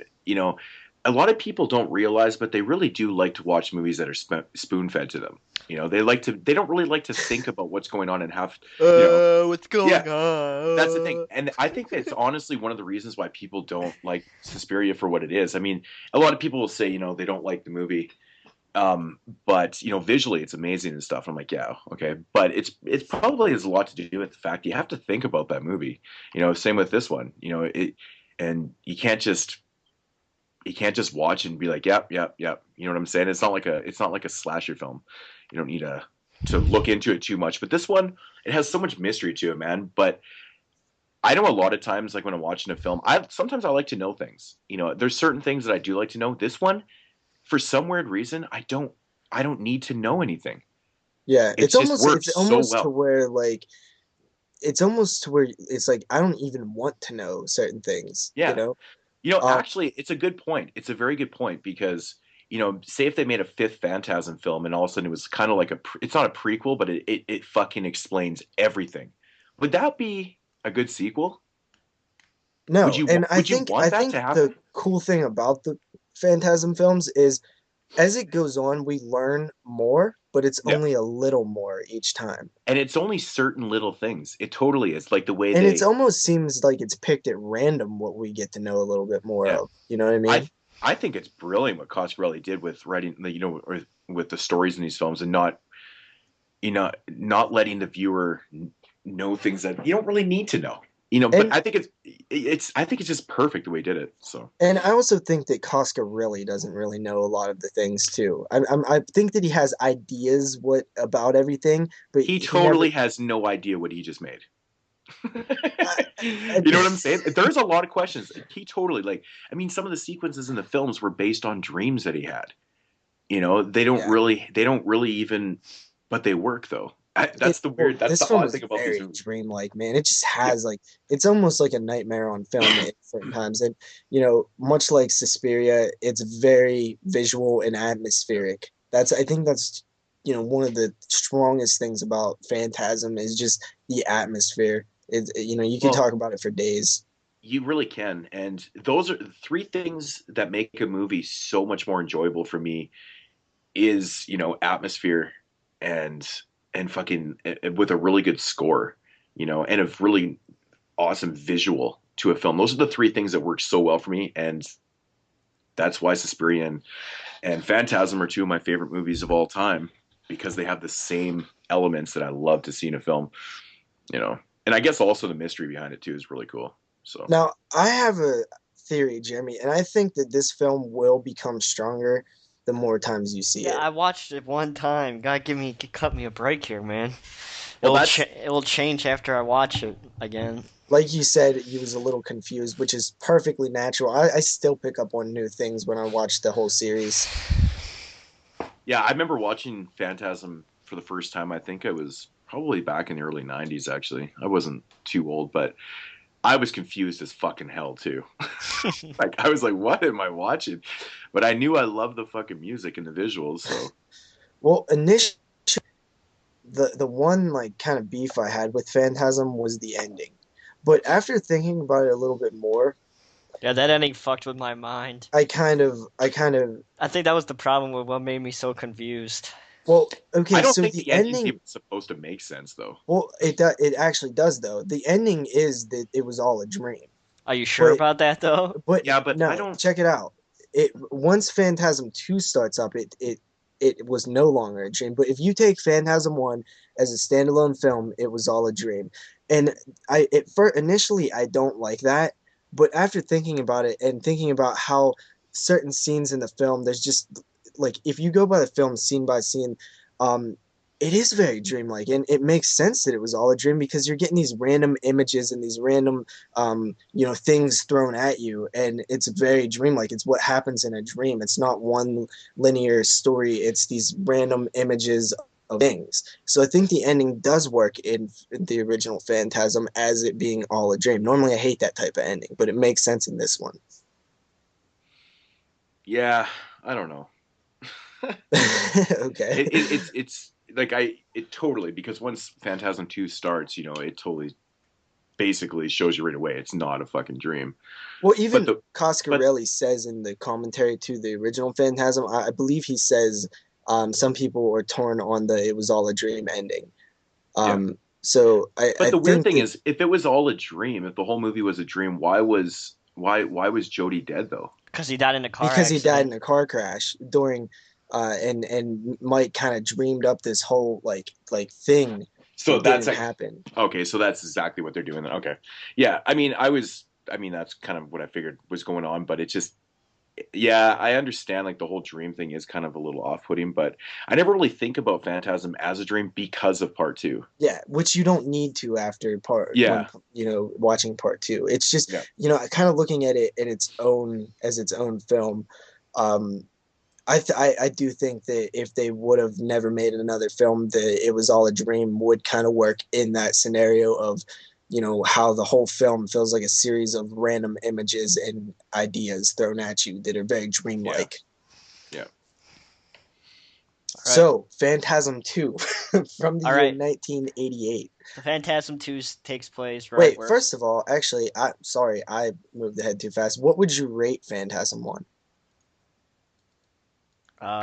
What would I rate Phantasm? Probably like 9.5 out of 10. I'd probably give it an Ooh. 8.5. What? Holy shit. I told you, I it's not gave like I hated the movie or I nothing like gave that. Phantasm an 8. I feel like I'm like lowballing it or something. Like 8 Jer- out of 10? Oh god, the score alone gives it a Yeah. 9. Fuck. Oh, um that's an interesting. I thought you totally would have had that rated higher. no, and there's I don't know, man. I It think the just, that movie reason just has all the elements that I love in a horror film. I think that's what it is. So I just cannot give it any it does less. to me too, but I think like an 8 is still a very strong rating. You know what I mean? But I think it's a pussy rating. I think that Phantasm 2 Can give him a little is reamer. a much stronger film in terms of pure excitement and entertainment. Like Phantasm 1 is very awesome and it works really well, but I just think Phantasm 2 works so much better. Yeah, I mean, I think Phantasm 2 is a great sequel. Yeah, me too. But in my opinion, though, I still prefer the original Phantasm Real, over Phantasm 2. I But think with that said, though, I like all 4 movies, though. I You know, think I Phantasm 2 is the film Coscarelli would have made if he had the money in Phantasm 1. probably, yeah. So, So, Phantasm 2 takes place right after Phantasm 1, like directly. And we learn that this whole thing was in the mind. And so no, that's when we learned that it wasn't in the Yeah, mind. it it wasn't was. in the mind, but he was thinking it was in his mind. Yeah, like Reggie's trying to tell him like, "Hey, Mike, Yeah, this was all in your head," and yeah, turns out that it wasn't when the dwarfs show up. yeah. Um, and the this one is just way more actiony, like, and it's not actiony like a action horror film. It just Don Coscarelli likes blowing shit up, I and was gonna I say right noticed that away, in Phantasm 2, there's so many explosions. in the It's whole fucking series hilarious. though, the whole they series fucking has blow like up the tons of house explosions. right at the beginning of the movie. I mean, like, yeah, Yeah, and it was you can fucking tell like an epic explosion. Like, Yeah, like that was like a the house, hell of an the explosion. house blowing up. that probably cost more money than all of Phantasm. Yeah. So yeah, you knew right away this movie was a bigger budget. So, but yeah. So basically, this is the film that kind of transitions Reggie from a secondary character into a main character, which is awesome because, in my opinion, you can never have too much of Reggie. Reggie fucking rules. He rules very, very, very hard. I always thought it was quite interesting that, Reggie Bannister, plays Reggie, and then Mike, what's his real name? Michael Baldwin. Michael Baldwin, and he plays Mike. So they actually play Jody. characters. Isn't Jody also Jody? Yep. I think so. Yeah. Actually, one thing we never mentioned about the first film, I'm just going to backtrack for 1 second here, was the scene where Reggie Bannister and Jody are playing guitar. They're actually really fucking playing that shit and coming up with songs right on that when they were filming. I thought that was insanely cool. I think we forgot to mention also how well that works as establishing the bond and the friendship between them. Yeah, totally. I mean, like Coscarelli said, he shot like an hour and a half of extra footage, which we eventually end up seeing in part 4, which is very cool that he shot all that film because it worked out well for part 4. But yeah, he shot like all that, that character build up with Mike and Jody and stuff like that. But yeah, that's just a perfect example of a scene that I'm glad that they kept in there. But they had shot like even more scenes with them playing music and stuff. They shot so much shit, dude. They shot. I think he said it would have been like a 3-hour epic or something. Yeah, it's fucking nuts, man. It's crazy that they actually did shoot that much stuff, considering how they shot the movie just on weekends, right? Yeah. So it's pretty $300K budget. Yeah. And so yeah, this one picks up with Jody and Mike in the house. Or Mike and Reggie in the house. Jody is dead. Jody's dead, right? Yeah. Jody is dead. Okay. Basically, the tall man, it's like a full-on attack. The assault from the dwarf creatures. That fucking breaks the mirror and fucking grabs them. And Star Wars and Phantasm were being like filmed at the same time. Or no, Star Wars was released when Phantasm was filming. Coscarelli says that the Jawa dwarf creatures were not inspired at all from Star Wars. He said one of the people shooting was like, "Hey, did you see the new trailer to that Star Wars movie? These like creatures look exactly like the ones in that movie." So according to him, they both had the same idea at the same time. Surprised Mr. Big Old George Lucas hasn't went over and bent him over and just raped him with a lawsuit. Give me some money for caking my character. Well, George Lucas don't own those characters anymore, right? I know, but back in the day he did. Yep. So yeah, once again, they're dwarfs are attacking. They escape. The house blows the fuck up. Then Reggie's family's killed from another house blown the fuck up, which is actually the same house. If you guys didn't know that. Yeah. And now they are on the road and they are fucking out to get revenge. And this is a road horror film, and it really is. This expands on the mythology of the Tall Man, and we're introduced to Mike is getting, after that scene, it flashes forward years later. Mike is being released from a mental hospital. He's no longer played by Michael Baldwin. He's played by another guy, like Josh LaGrossa or something like that. I can't remember the exact name. How do you guys feel about that? I've always had a problem with it because as much as I would love to see Michael Baldwin in that film, I mean, it didn't happen. But yeah, honestly, the more I watch the movie, it doesn't bug me that much. But I would have loved to have seen not a character change though. Yeah, I would have loved to see, considering everybody's the same in the whole fucking series except for part 2, it would have been nice to see Mike play that.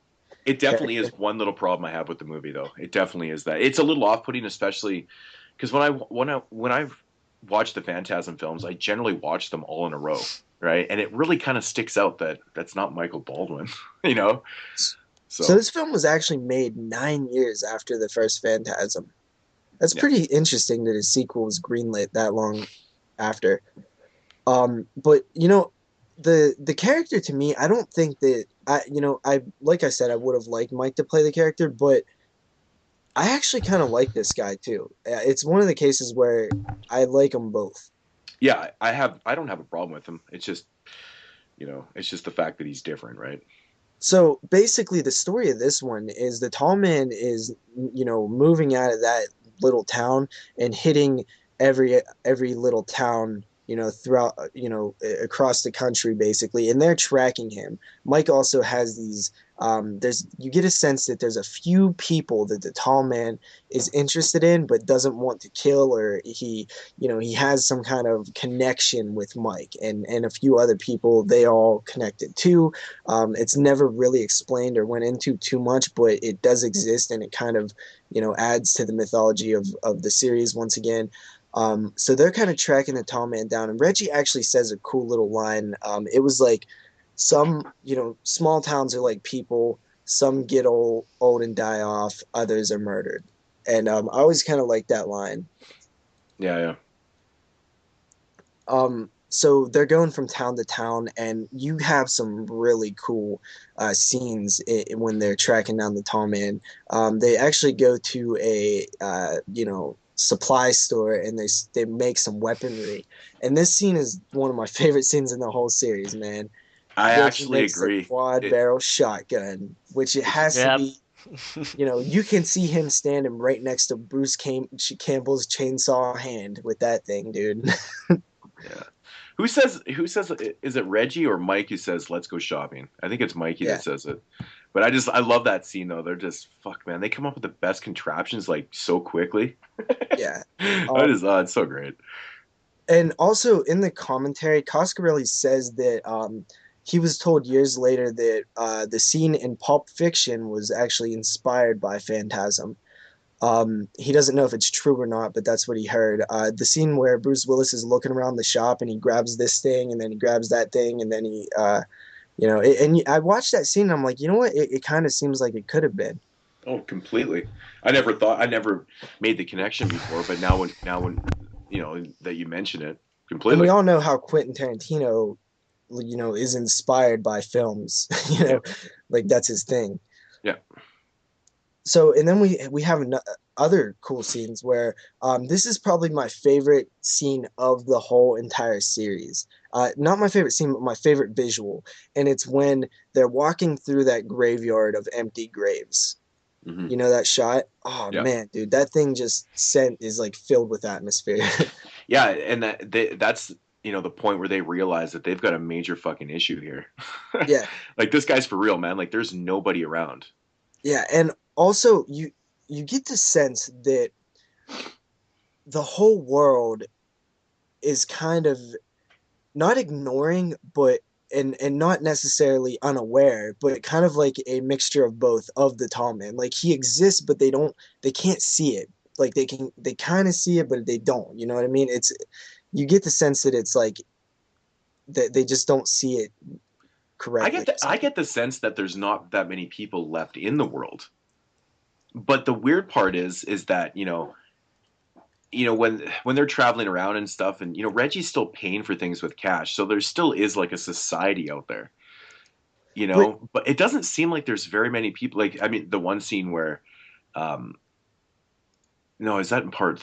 Oh my god, I'm starting to get them from running together. They run together. Yeah, the scene where I think that's in part 3, the one with the little boy when Reggie tries to drop him off at the place there. But you kind of get that sense that there's like nobody around. There's like this one house with this mom, and she's like basically fostering all these children and stuff. I get that feeling that there's like not a lot of people left in, at least where they are, because this is taking place. Well, like, that's what I was Oregon gonna and stuff. say. Yeah. I don't get that feeling necessarily. I get the feeling that the world still exists as we know it outside of these small towns. That's Like very, I think very interesting. I think this is a very like the world is kind of ignoring it almost, or just not aware, or it's a very specific way that I think it works. So like the world doesn't pay attention enough to notice what's happening, and he's hitting these small towns, and I have a feeling that as he's going across the country hitting these small towns, eventually it's gonna carry over into the bigger cities. But I do think that the cities are still like happening. I get the sense that it's this very weird situation. Yeah, that is interesting that you think that, because I completely think the opposite. I mean, think it would that make more I think sense everything for has it been to be. ravaged. It would make Yeah, more sense for it to be your way. But yeah. I always kind of got, I just kind of got the feeling that like that he's only interested in these small towns that nobody cares about and they don't notice. Well, that's, I mean, totally. That 100% makes sense, because, if you're gonna start dipping into these small towns and shit, I mean, obviously people from the bigger cities are not going to notice, right? You start taking out huge cities, well, yeah, then you get noticed, right? So I understand where you're coming from, but I just get that sensation, like when I'm watching it, that there's not very many people left. Because I mean, like when they're rolling around on the roads and stuff, there's no one fucking driving anywhere. But they're all also always on these like long stretches of highway that are like not like these main roads. Yeah, but those are still highway. Like you would still come across vehicles and shit. Like I mean, they kind of do, but they don't at the same time. Like it's just there's definitely a lot less people around. I just get I that sensation that they're if they don't stop this dude, man, they're gonna be the last ones left. I Kind of thing. agree, but I almost don't want to think of it like I almost like the idea that like the world kind of it is still going on, but they don't see what's happening yet. But I it's kind just of like that idea better. it's just another really cool thing about Phantasm though, because look at the conversation that this just Yeah, sparked. We and have there two is no different views answer. on There's this, no right or wrong answer. It's and that's just totally what's awesome about that. Yeah. yeah. Um, and then you have these cool scenes where like the girl that he's connected to in his mind through like telekinesis or whatever, they think they find her and she got a fucking tall man thing coming out of her back, dude. I love that scene. Yeah, man. And they torture with the fucking flamethrower and oh man, dude. Yeah. Um, the buddiness of Reggie and Mike is really cool in this film. It's like a buddy horror, road horror fucking thing going on here. Hmm. And you get the sense that they've been tracking him for a long time.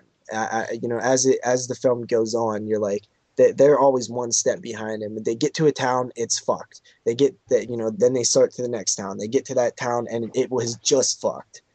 Yeah, that was another thing I was going to bring up too. How long of a time period is it from the time that Mike gets out of um, I guess the mental institute, whatever you want to call it, to basically the end of the film? Because yeah, I do get that sensation too I think it's debatable, and that they're tracking him for a long time. Like it seems like, but at the same time, you could argue that it could have been over like a couple days.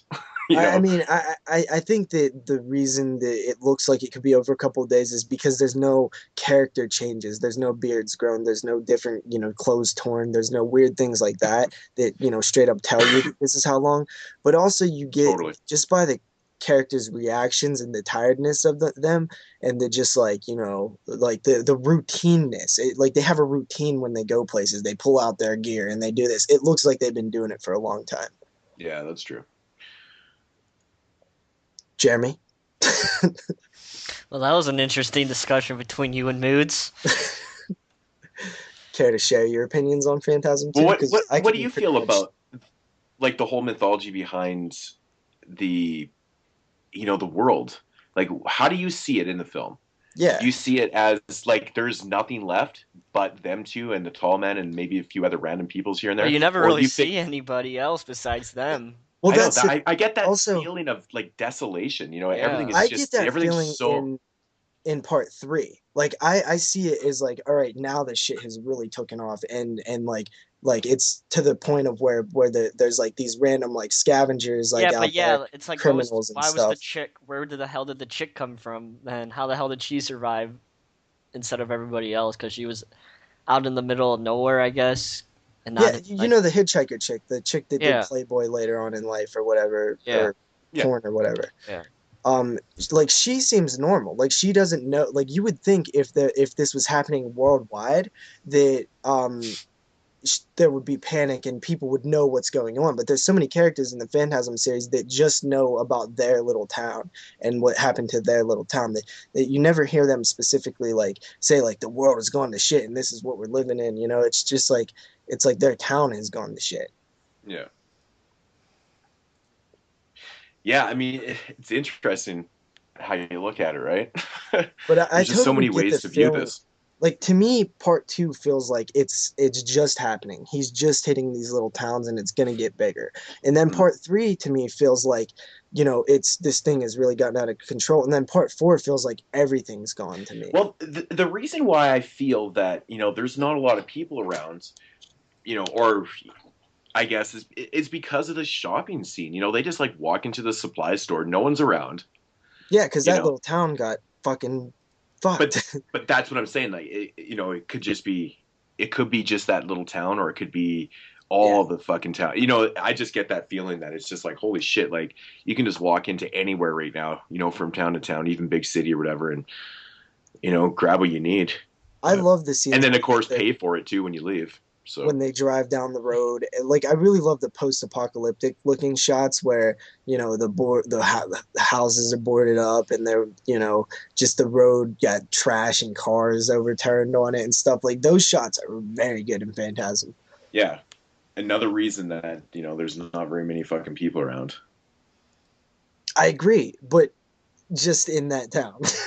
Yeah, I don't know. I You guys just ever notice there's a scene in later on in the film? I think it's in the like in the lab area or whatever, where it says there's like a container and it says the ashes of Mr. Sam Raimi on there.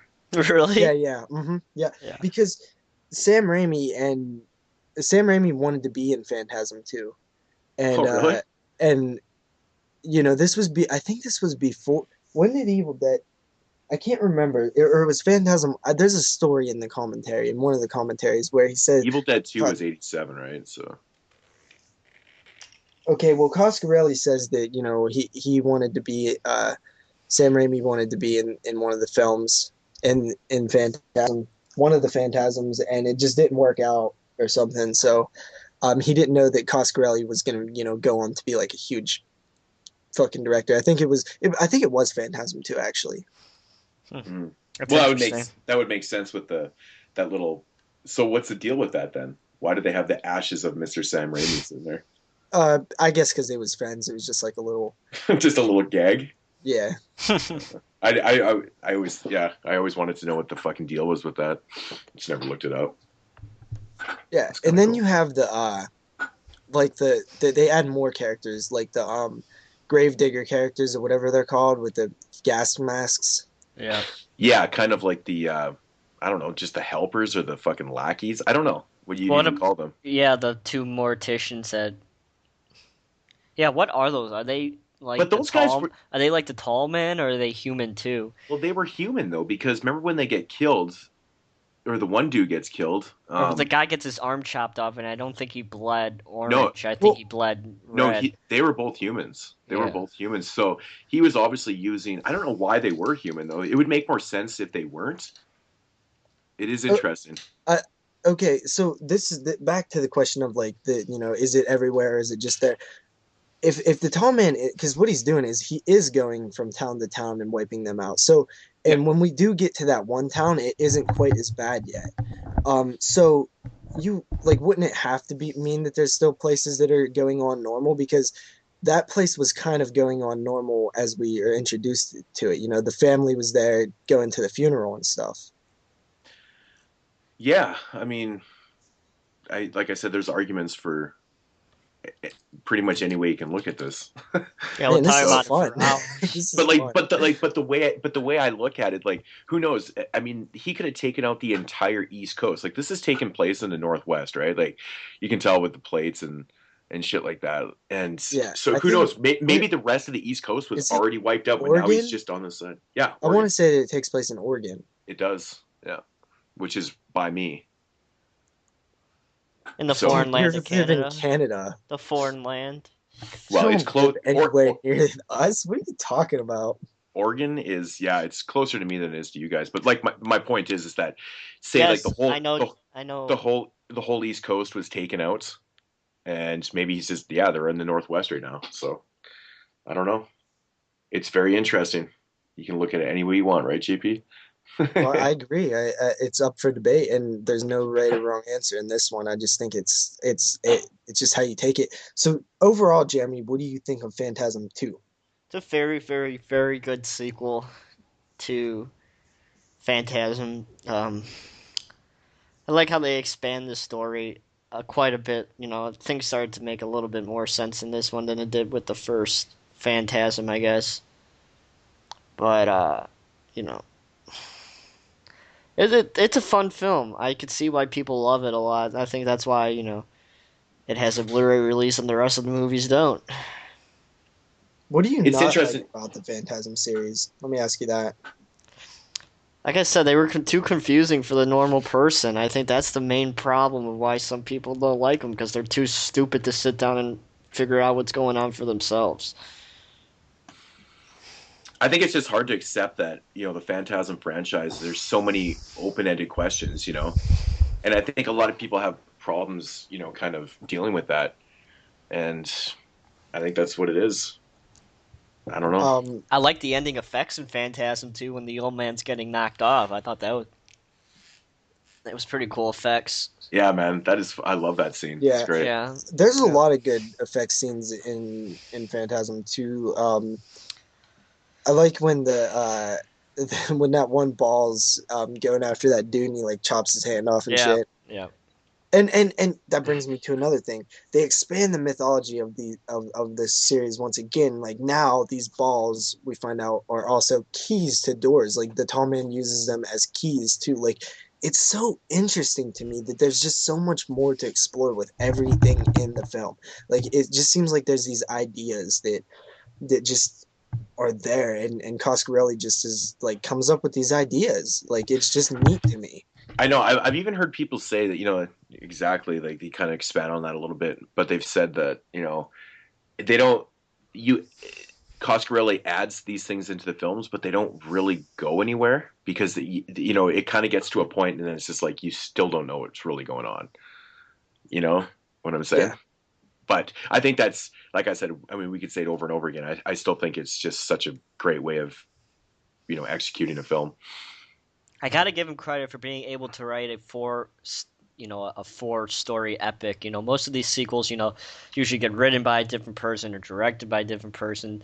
It really kept, to the original film of what Don Coscarelli wanted to do throughout all four films. No one else had the say really in what he should do and what he shouldn't do.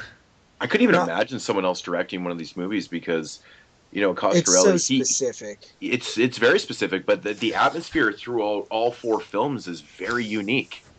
He manages to keep that feel the same throughout all four films, which is very hard to do because he's got different settings, night and day, and other weird things that are going on. But I think he does nighttime so well in these films. yeah, Just really.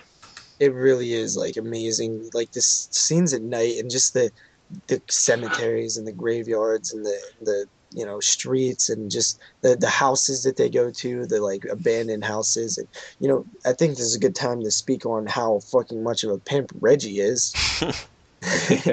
Reggie's Reggie's so fucking awesome, dude. So yeah, I mean, Phantasm 2 to me is the height of the series. I think it's the best in the series, and I think that it's everything that the first film is plus a lot more. Hmm. Yeah, it's definitely a amazing sequel to an amazing film. Yeah, I don't know. Phantasm 2 is I just really like the fact that it's a different film because it's obviously not taking place um I guess in one setting because they're constantly on the road and stuff. I think that's hard to achieve and do right, and keep that atmosphere and just keep the story developing but keep it interesting. I don't know. And my experience with Phantasm 2 also probably comes to why I like it so much. Back when Monster Vision was on, Hell yeah. this is the first I watched a lot of. I got one of the main reasons I became such a horror fan was because of Monster Vision and Phantasm 2.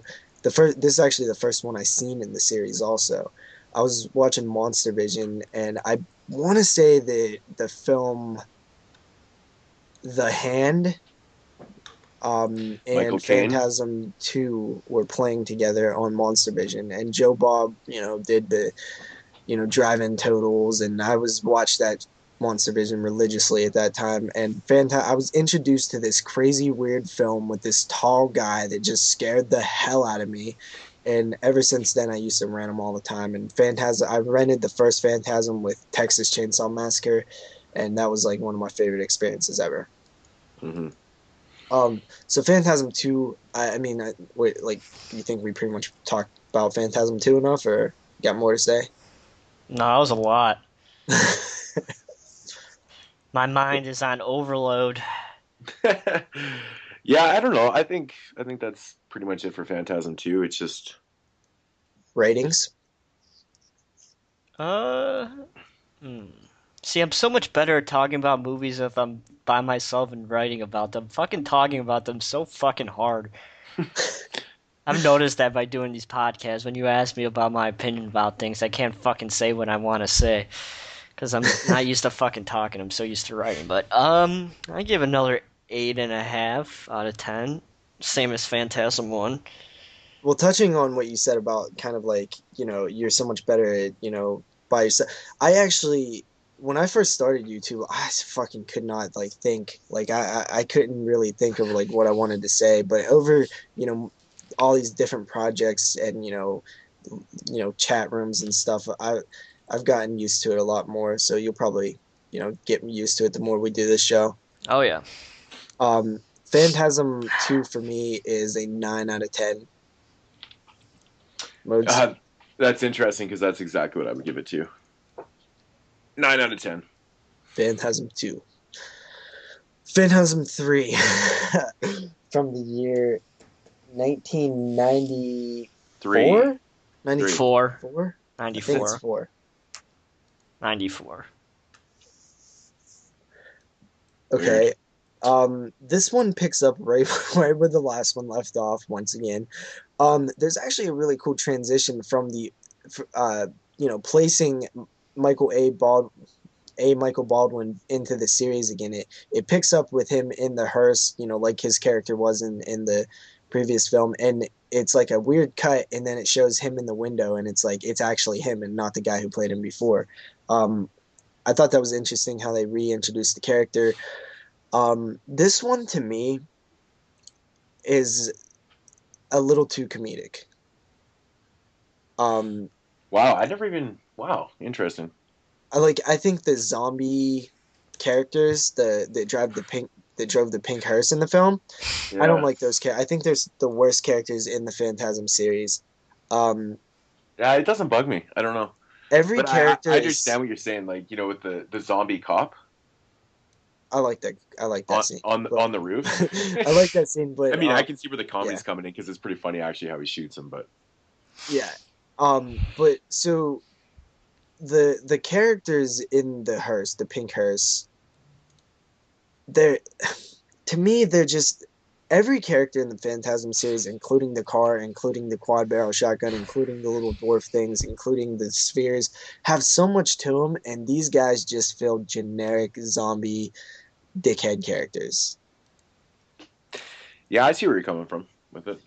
They're just they're not that intriguing, I guess. There's just nothing to them. They're just kind of bland. There. Yeah. They're even like the gas mask guys, there's something to them. Like you feel like there's some story with that gas mask guy. Yeah. Or there could be at least. So this one follows, Reggie mostly. Actually, this is one where Reggie becomes like the main character. He's looking for Mike. At first he doesn't want to, I believe, right? Or no, that's in part 4. Part 4. Okay, so Reggie's looking for Mike, and he runs into this little kid, which I actually thought was an interesting addition to the crew. A little badass kid whose kid was a fucking sheriff. Yeah, this kid, badass sharpshooter, man. Badass motherfucker. You get the idea that his father was the sheriff. I don't know if they actually say that. They might say it. I can't remember. No, I think they do say that his father was the sheriff. Okay. Yeah. And they're basically, he meets a couple other characters, and they're basically looking for Mike. Mike is, where the fuck is Mike? Mike is not there. It's just he's not there. Did they Yeah. do? Do we? These films run together so much, man. Um, care to say stuff? Yeah, I'm just trying to remember how they introduced, like, because Mikey, I'm just trying to remember how or why he's. I seriously can't even remember why. Well, I believe that the tall man takes him in the hearse at the beginning of the film, right? Doesn't that happen? Yeah. Yes, that does happen. And then we just don't see him until later or something. I can't. I don't know if we're flashing to him or what. I can't remember. No, I think that it's definitely on the lines of that. But yeah, I think I'm always might have been a little bit confused by why or where Mike was really and then what exactly because it's not really explained exactly why the tall man is doing what he's doing to Mike because he could have just killed him when he wanted to, but he needed him for something, right? Well, that's the thing. There's always this underlying connection with Mike and the Yeah, tall man, where you think you get the sense that the tall man has bigger plans for him than to just kill him, but we're never really sure what those plans are, and he never really like I mean, eventually he kind of like puts a spear in his head in part four or part yeah, three. That happens in this movie at the end. yeah, yeah. Um, but we don't really know what he's gonna do besides just maybe control him. But that goes to the idea of maybe we don't want to really know what he wants. But I just like the idea that he has this connection. He sees something in him that he doesn't see in normal people. I like that. Yeah, yeah. The kid's name was Tim, I believe. Okay, Tim, pretty cool character. I also like Rocky a good bit too. Rocky's cool. Kind of an odd choice though. I definitely agree. Short-haired black chick, really tough army looking, chick, and Yeah. Reggie. It just, it's a total 180 from the girl in the previous film. But I guess that shows that Reggie's down for whatever and anybody. Oh, shag anything. Reggie does not discriminate against any type of woman. He's like Austin Powers. So, what are your, overall opinions on Phantasm 3? Didn't stick with in my mind as much as Phantasm 1 and 2 did. Yeah, Phantasm 3 I find to be not forgettable. It's a good film, but it's kind of like it's kind of like a dumbed down version of part 2 in a way. It's set on the road a lot and yeah, I mean, you mentioned the comedy elements in the film. I don't really think it's standout comedy. Like I there is some goofy moments like with the fucking zombie the zombie police guy on top of the car. He's getting shot from the shotgun that's in the shotgun holder. Yeah. I don't know. I don't really think it's like overly that comedic or whatever, but there Is is the some zombie pretty. cop in part 4? Maybe it is in part 4. Man, part 3 and part 4 always mix together for me. I think the zombie cop's in part 4, dude. Yeah, whatever. Yeah. But yeah, I don't know. Phantasm 3 is very much like Phantasm 2 in my opinion, but it's just kind of it's not as grand. Exactly. Like it's just not as like full forced. It's definitely got a lower budget than part 2. There's not a lot of there's definitely not there's not the house explosions and shit in this one, but yeah, Phantasm 3 and 4 always seem to blend for me. Dude, but there is a very fucking cool pink hearse flying through the air. Did you see all the air that thing got, man? Oh yeah. There's always like these chase scenes in Phantasm. It's like, chase scenes and cars flipping over and shit. Which I'm like a very you get to do like action in a horror film for me is like I don't like it. Like I don't like aliens I like aliens, but that's something that I don't like about aliens. I don't like all the action. One thing I do like about Phantasm 3 though is like the eye spy cam that the tall man kind of introduces. You remember that thing? It's the like eye spy cam? It's like a sphere that has like a fucking eye. And it's like a laser shit. Yeah. I thought that was actually pretty cool. Yeah, I like the idea that there's different kinds of spheres, and there's bigger ones and gold ones and silver ones and fucking flamethrower ones and shit.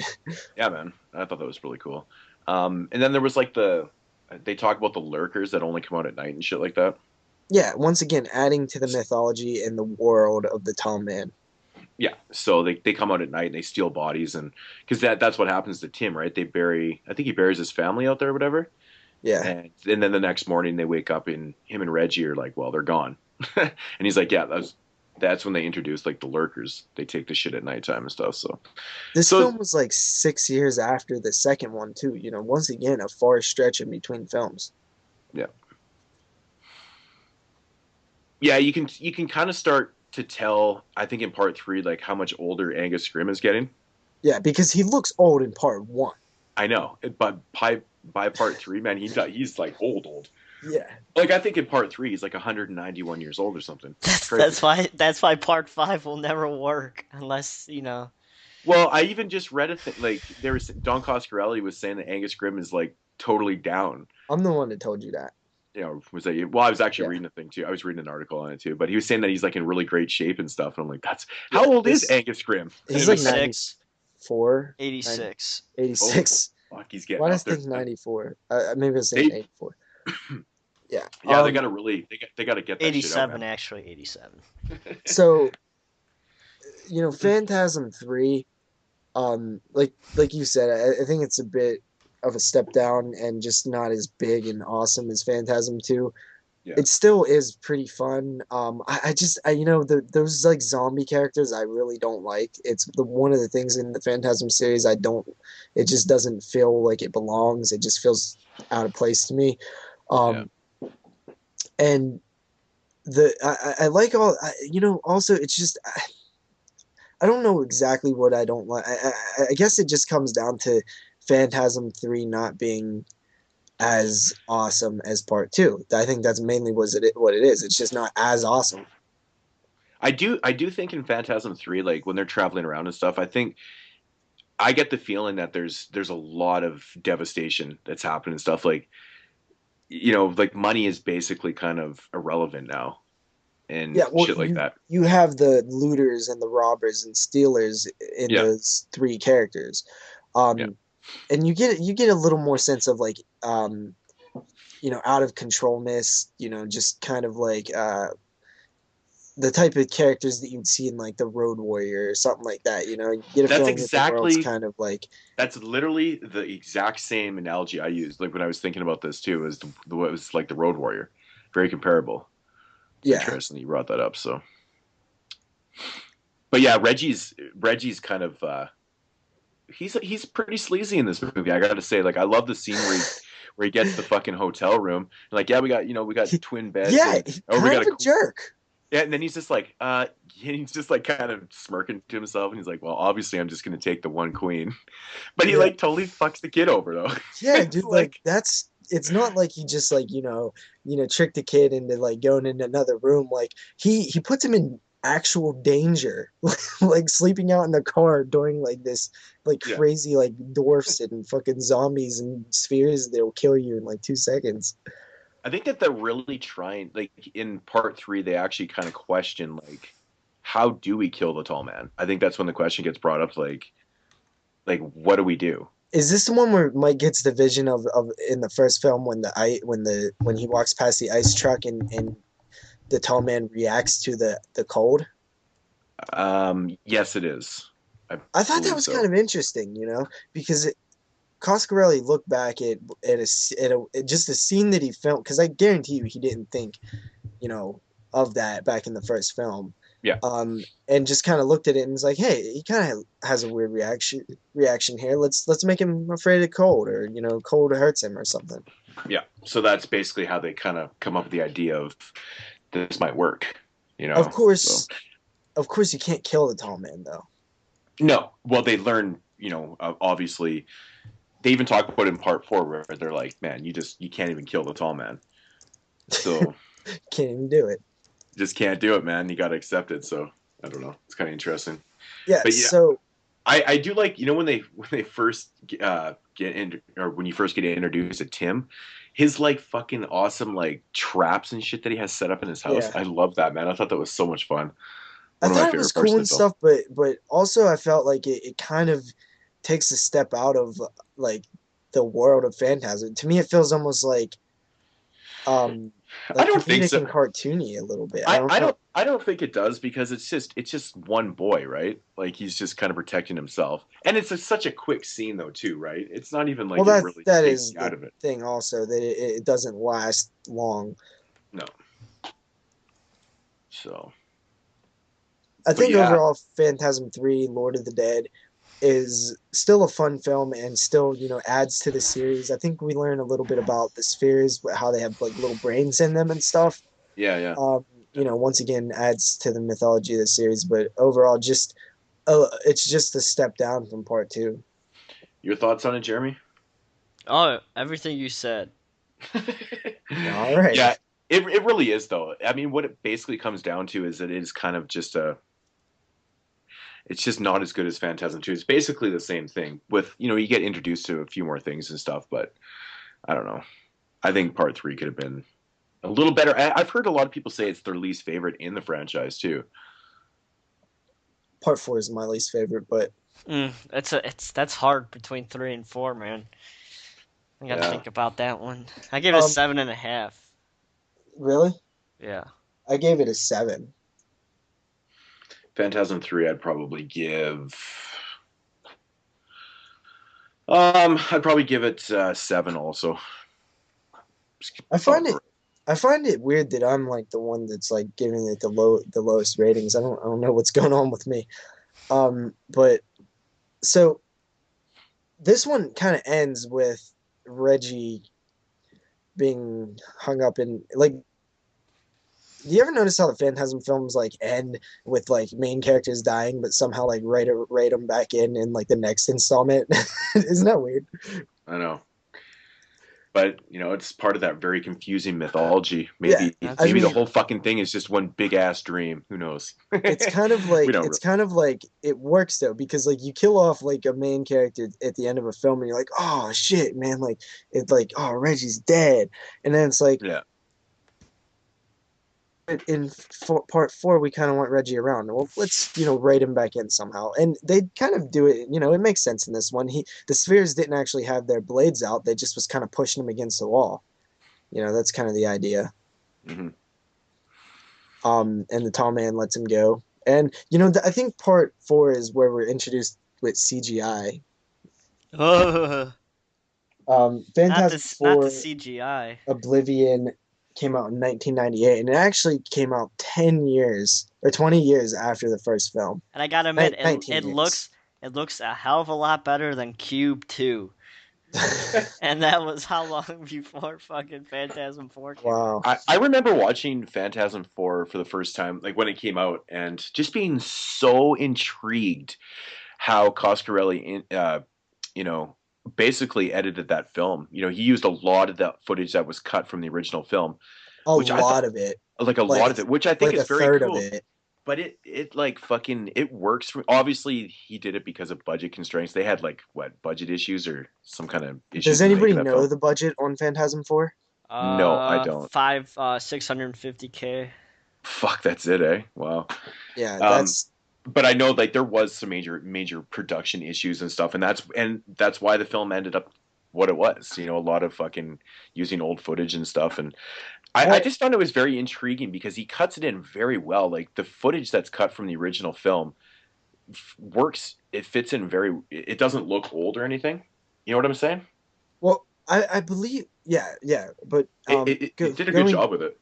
Going back to what you were saying about the budget and the way the film was made and all that, I do know that I before I get to that, does anybody know if Coscarelli actually owns the rights to these characters and stuff? Because it seems like he does. I wouldn't see why he wouldn't. Yeah, I don't think he's a sellout. I don't think you have to necessarily be a sellout to sell your characters, but why? Isn't that a sellout? It's just the way that the world works. It's I don't look at Wes Craven as a sellout for losing the rights to. Sometimes you just got to do those things in order to get films made. Yeah, when I think of things like that, I always think of Lloyd Kaufman selling off the Toxic Avenger. Well, that quite literally that just is a irks sellout, me, man. though. That just irks me, man. I'm like, oh. But it if doesn't somebody surprise remakes me that. at But all he's because a Jew. He needs his money. No, Lloyd I'm not Kaufman being racist. I'm not being racist. This is coming from a Jew, so It's okay. My friends are black. I'm a Okay, Jew, so I can make fun of my own self. that is But correct. like that doesn't surprise me about Lloyd Kaufman though, because he's much like Charles Band, who you can just tell by the way they are. They're in it for nothing else but the money. You can tell by the quality of and the heart they put into their films. You never really Exactly, see because them they sell fake heart into it. VHSs. Fucking Charles Band asshole.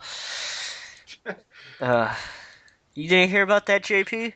Oh, I Yeah, heard about it. we Oh, know about okay. It's kind of still debated, but I think that he 100% is selling fake VHSs. Oh, for 100% sure he is, man. Charles Band's a fucking crook. Charlie Band. I guess we're not going to be interviewing Charlie Band. No, probably not. I hope not.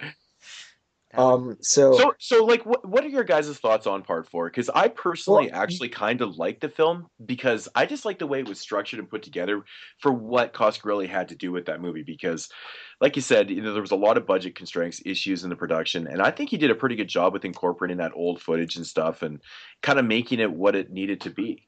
I liked it. I well, think it's before I give my opinions on that, actually, what I was going to say next was, about the budget and stuff. From what I understand, his idea was let's make a Phantasm IV set in full-on post-apocalyptic world with Reggie as our lead with his quad barrel shotgun and stuff, and a new character that he runs into, played by Bruce Campbell. And it was going to be like, you know, Bruce and Reggie against a tall man in the, completely destroyed world, and, tons of spheres, tons and tons of spheres and tons of creatures. It was just going to be like an all out war pretty much. why is there so many movies that are, thought up with Bruce Campbell being in there that never happened? I don't know, man, but Like, that fuck, man. he couldn't get the money for it, but he Yeah, could get $650,000, and he looked at he looked at the footage that he had that he always wanted to use for something. He thought that it was, kind of messed up that he never got a chance. He never could use this footage for anything. So he created a fourth film around that footage, because that's basically what he did. He looked at the footage, saw what he had, and wrote a screenplay around that footage, yeah.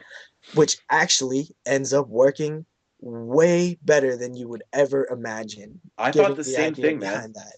I remember hearing about the film when it came out, and people were like, "Oh, it's basically just all this cut footage, blah blah blah." And I was like, "Fuck, just shitting on the movie." And then I watched it, and I was like, "You know what? I really kind of enjoyed that movie, man. I think it worked." I So remember when I first seen it, I was really confused. I was like, but these look exactly like the actors that was in the first film, like the yeah, flashback footage. Because I yeah, didn't know that, like, it never occurred. I mean, I was young when I first seen this, but like the dude. So they had a lot of false endings in Phantasm One. Not false endings, but endings that they shot that they, let's redo the ending. Let's read. And one of the endings was when they hung the tall man and he doesn't die. He's just hanging there. yeah, And that really shows like how the tall man like doesn't die. And it's just creepy as hell that he could just hang there and be living. yeah, man. It's one of my They favorite scenes. they shot like a bunch of different endings, didn't they? Like Yeah, yeah, I think there was a few. There was like uh, 3 or 4. but they also bounced around like a million different ideas that they never shot. Because I Yeah.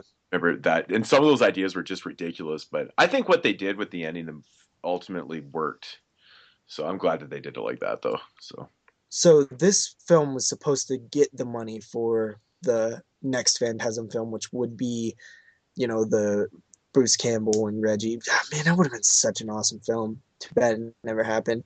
yeah. Um, but I think just Bruce Campbell and Reggie just seem like they could have been perfect together. Oh fuck yeah, man! Those guys would have been apocalyptic warriors, man. It would have been And fucking great. how about if they actually, I mean, this is like going way out there, but how cool would it have been to see like a Phantasm Evil Dead crossover? It just seems like it could work. It actually probably could work. Be very cool. I'm surprised nobody done a comic, because that, if you guys haven't noticed, like that's where the crossovers actually happen. Like I don't know how they're able to do. I guess like there's no rights constraints or whatever. But you see a lot of the like the actual script to Freddy versus Jason versus Ash ended up being the comic. Like you guys seen that in the um documentary, Crystal Lake Memories. They talk Yeah, about that. That's pretty cool. I actually have that comic. It's awesome. I know. I got it. I've been looking for it. It's like really pricey. Yeah, I got mine when I think it's probably just obviously out of print or whatever the fuck. I don't know how comic books really work, but it's been years and years since I've actually collected. But yeah, so what are your overall thoughts on 4? I think 4 is exactly what it is.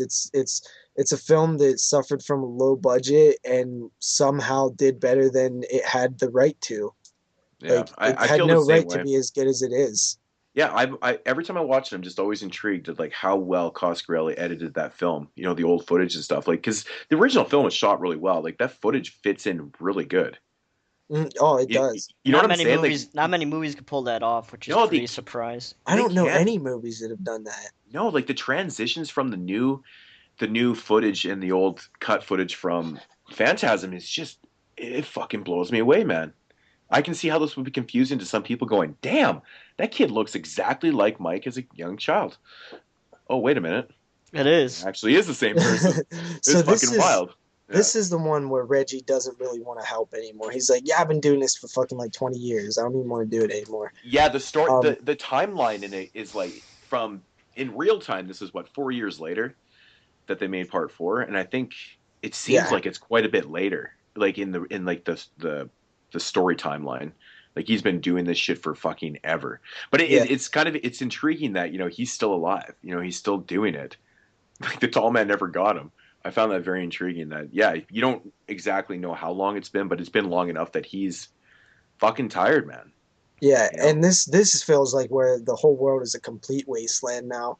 it does. Yeah, And like this one does some like kind of expands on the like where the tall man came from. His name is Jebediah Morningside. yeah, And he created some kind of something, some kind of teleportation, time travel device where one day he went through, and when he came back, he was no longer Jebediah Morningside. He was the tall man. yeah.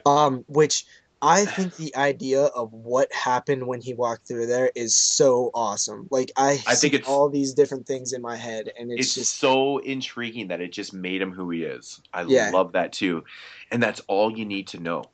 And You know, how weird was it seeing the tall man? He's like, "Hey, have some lemonade," and it's like, it was like, dude, I this still is like think scary. I actually think that's one of the most eerie scenes in the movie because it's Yeah. all like lit, it's all like daytime lit, and he's all like talking normal. And And he's like, "You want some lemonade?" And I'm like, and when "What he the says, fuck?" "Did you come through the teleporter thing, dude?" That creeped me out for some reason. It's like, Totally. oh, Well, I don't because know why. every time the first time I watched that, I thought that something was going to happen in that scene. I thought that he Yeah, was fucking with them, right? And I was like, and then Mike realizes after he's like, "Man, I've fucking seen him in a different light or a different time." I think that's really interesting, man. yeah. And when he walks in the fucking poles, and then he comes out, the look on his face is so drastically different, and Yeah, it's fantastic acting by Agnes Scrimm. That's what it is. yeah. And I just like I love the idea like something so bad happened to him in that other world or that other place that he went to that But he it's turned just a into portal. this. But like what? Like it's so intriguing what the fuck it is. Like how I is it doing know. that to him? Like what? It's like some kind of like straight up just evil. It lurks right in Yeah. that portal, and if you come in contact with this evil presence or spirit or whatever the Or fuck you want to call alien it, presence or alien presence, or it instantly infection or changes. something. It changes your whole fucking. It changes you, Yeah. man. It honestly, I think Phantasm IV is just a little overlooked by people. I think that It had I think some strong ideas, it man. really does. It really does, man. The ending of the movie of I guess the franchise really. It, So far. Yeah, I the mean, ending when they're just driving away in the ice cream truck, it's so weird, man. I don't know. it's It so seems weird very because fitting, but at the same time, it's like It's And like it's weird because that's the end of everything. That's the, the end. the end of the movie is actually cut footage from the first movie. Yeah, I was like, I was actually so like kind of not mad when I first watched, but I was like, what the fuck, man? yeah, I was so confused though. I was like, they just put that footage. Oh, I was like, I didn't know what to think. But the more I watch it, I kind of accept it. But it is a weird ending though. yeah. I think It there's is really so weird. much more to tell. That it just sucks that we never got to see it. And but I still like the things that we did see in this one. Like I think that the strongest point in the whole entire film is those sequences with when the Tall Man became the Tall Man. And there's also the flashback like Civil War footage that's in there too. Yeah, Um, it's so weird. So weird. yeah. Also, I wanted to say that the mausoleums in part 3 and 4 were um, filmed in Compton. Really. Yeah. Wow. Some like mausoleum in Compton or something. And Reggie actually worked in a fucking mortuary after the first Phantasm, and he knew about that one in Compton and stuff, and that's how they went there and shit. That's really intriguing. Hmm. Yeah, I don't know. I think part four feels so surreal. Do you get that kind of Yep, overall feel for to it? It's sure. just very surreal and I like so the much sequence. obviously with all the flashbacks and stuff. But even like yeah, like you mentioned the Civil War one and but yeah, that movie is just so surreal. I think it's actually All the poles out in the desert like that. There's some great shots with the Tall Man like yeah. way out in the desert and like just very far away. There's some great shots in that film. I think this one has some of the best shots in the series for being so low budgeted and just all these constraints and stuff on the film. It's interesting because you watch all the Phantasm films and like the direction and the cinematography is just I think it's great in pretty much all the movies, but um, Coscarelli doesn't really ever get noted as like one of the the great directors. Maybe it's because of the lack of movies that he's done. Like, what do you think about that? Like when you have a conversation about people's favorite directors or even the best directors of all time and stuff, does Coscarelli's name ever get mentioned in there? No. No, Coscarelli, besides being like on the Masters of Horror, like I think if like nobody really considered like he doesn't come up with the Toby Hoopers and the Cravens and the Carpenters and the Romeros of the world. And Yeah. I think he should. I mean, I totally think so too. I think um, I mean, at least he got the nod for Masters of Horror, which was cool. But yeah, I think he should get a little more credit for his I would films. I would love to see this guy crank out a few more films. Horror films. Yeah, he Like, definitely likes to take his time in between movies, doesn't he? yeah. Yeah, that's for Fuck. sure. 7 And what the hell's years. been up with Toby Hooper, man? Well, he made a movie called Mortuary about 5, 6 years ago that was complete and utter shit. So Yeah, that's I what did happened to see that Toby one. Hooper. Oh But fuck, dude. he was working on a film called Dejin like 2 years ago. That was like done filming. Is that film like still on the shelf or something? I don't know whatever happened to that project. Yeah, I remember that. Also, but I not a clue. Might be something to look into. Maybe he's working on that Poltergeist remake. Ah, My so name's anyway, Maybe Tony. he's maybe How? he's finally gonna get a chance to direct Poltergeist. all right. So if you guys had to rate Phantasm, what would you give Phantasm 4? I'd bump it back up to I'd give it a 7.5 again. I gave it a 6.5. Ooh, man. Oh, you actually gave it a lower rating than Part 3. Interesting. Yeah, Yeah, I give it a 7.5 too. I think Part 4 is the worst film in the series. I don't think it's a bad film, but I just think there's not enough there for me Oh, to the really argument is totally viable. Like it totally makes sense. and the reason there's not enough there, we know the reason. There could have been more there. We know that there was so much room for potential and stuff, but the facts are that there still isn't enough there for me to really, it's a film that I'll only watch if I'm doing a Phantasm marathon. Like I'm not gonna pop in Part 4. I'll pop in Part 2, the Scream Factory edition, if I want to watch Phantasm. Just had to plug Scream Factory, man. Just had to plug them. So Well, on that the edition is odd. That's like one of my favorite editions by them. So the potential Phantasm V, what was it called? Never Dead? I didn't Yeah. even know there was a title. Hey, Yeah, well, but one thing I really like about the Oblivion title is how the IV is like perfect for the four. You Yeah. know, the Roman Well, numeral four. that's how they did with Phantasm V. Like the fee is the V in Never is the 5. yeah. So Oh, nice. Yeah. yeah, so that works Um, out.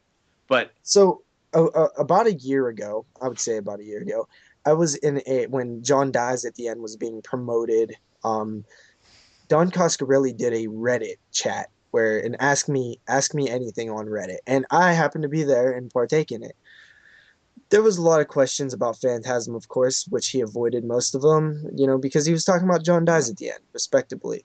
Um, and you know, once he got most of the John Dies at the end stuff out of the way, he answered some Phantasm questions, and he was asked, you know, he's like right away, I'll just get it out of the way. Phantasm V, I never considered really doing it. You know, I mean, I never seriously considered doing it until I, started going to these conventions. I seen how many people actually want it.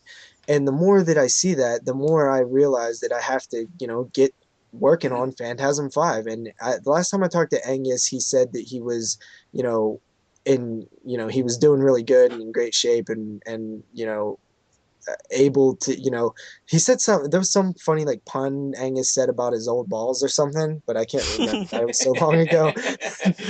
um, and like it seemed like he was definitely more interested than he's ever been in doing a Phantasm 5, and he's basically said, I guess I got to make it for these crazy fans now. well, um that's really awesome to hear. That was a year and a half ago, and we still haven't heard jack it was shit. about a So year ago. a year, sorry, a year. But I'm honestly, if I had to place money on it, I would say that we will never see a Phantasm 5. We might see a Phantasm remake, which obviously none of us wants. But Fuck. I just like the idea that, it feels like if they're gonna do it, they need to do it within like right now, because let's like what is Phantasm without those characters, especially Reggie and the Tall Man. Yeah, they got to do that movie soon before Anger Scrim is. And even I A don't prune, expect even though he Angus is a Scrim to be prune. fucking hanging from Well, ropes and shit. before he dies and then gets squashed down into like a little midget thing. Yeah. I don't expect him to be like, hanging from ropes and, doing stuff like that. Like he could be sitting in chairs, like being all creepy. What is he? It would Fucking just Bela look, Lugosi? Jesus. Yeah. but I think there's more story to tell, and I think you can really wrap it up. Because part four doesn't really wrap it up. I would love to see Reggie, like Reggie, fucking like gray hair, just fucking still fucking chasing the tall man, and just like completely fucking Yeah. done with it. um, I would love to see it. I think that it could still be something awesome. It probably will never happen, but in a perfect world, there would be a Phantasm 5. Well, But I we mean, don't live in one, so. at the same time, I'm like, if Phantasm V never happens, I'm still happy that we got, 4 solid films. Like I love the And Phantasm franchise, so I can't accept this as the end of this. I can't accept 4 as the end. I can do yeah, that. yeah. I just you just wish that a 5 would have, like, you want it, like you just would have wanted that to happen. Mm-hmm. Um, it just feels like it should have. I don't know. So, Are we done with our discussion on the Phantasm series? I think so. Does I think anybody so. want to say anything else? I want to say that Phantasm as a series is my probably, in terms of each film being solid, I think it's the best franchise in those terms. Like like, like Friday the 13th is my favorite franchise, but there are some bad Hey, films. save it till next week. That's the question for next week. Look at the Oh spoilers shit. already. Look at these spoilers already. Jesus Christ. Like we all didn't know Dawn of the Dead was your favorite sequel of all time. Oh, for fuck's sakes, whatever. Yeah, I do want to mention one thing. This is kind of off topic of whatever, but still pertains and still relevant to the show. I watched Byzantium this week, and I'm going to say if I had have seen this movie before I did my top 10 list last year, it would have made it. I don't even know what that is. What is it It's called? It's an IFC Midnight film. Byzantium is it's a vampire story. It's done by the same guy that did Interview with the Vampire. It's fucking awesome. Interesting. Man. It's a really, really well-made vampire film, and it literally says on the cover the best vampire film since Let the Right One In. You know what, man? For once, they actually got it correct. Really? It really is, man. It's a really fucking good movie. The structure of the film, it's not your typical stock and, vampire at night, garlic and fucking wood. No, it's not like that shit, man. This is a really good story. And it's told, in different time periods and stuff. And it's really fucking good. And I highly recommend everyone check this movie out. Cool. I couldn't say enough good things about it. Definitely will. All right. So, thanks everybody for listening to the 8th episode of the 22 Shots of Moods and Horror. I'm your host, NESruler22. If you want to follow me on my channel, you can do so at youtube.com/NESruler22. If you want to follow the wonderful JP, you can follow him over at his channel at youtube.com/Doubleshot J. He still hates Pee Wee Herman, and he is a weirdo. And you can follow Moods over to his channel at youtube.com/Moods616. So next week, we'll be going back to our typical show. Did we guys decide on what film we're going to be talking about next week? We know, but you guys will have to wait and see. I actually can't even, to be honest, I can't even remember. That's why I said that. I have it written down, but I can't remember. Yeah, I can't remember. But anyway, just let us know what you guys think about doing these franchise shows, because, it's something that we plan to return to, unless, of course, you guys don't like it. Yep. So, thanks again, everybody, for listening, of course. We should talk to you guys again next week for the 9th episode of the 22 Shots Moods and Horror podcast. So, talk to you guys soon. Peace. Peace.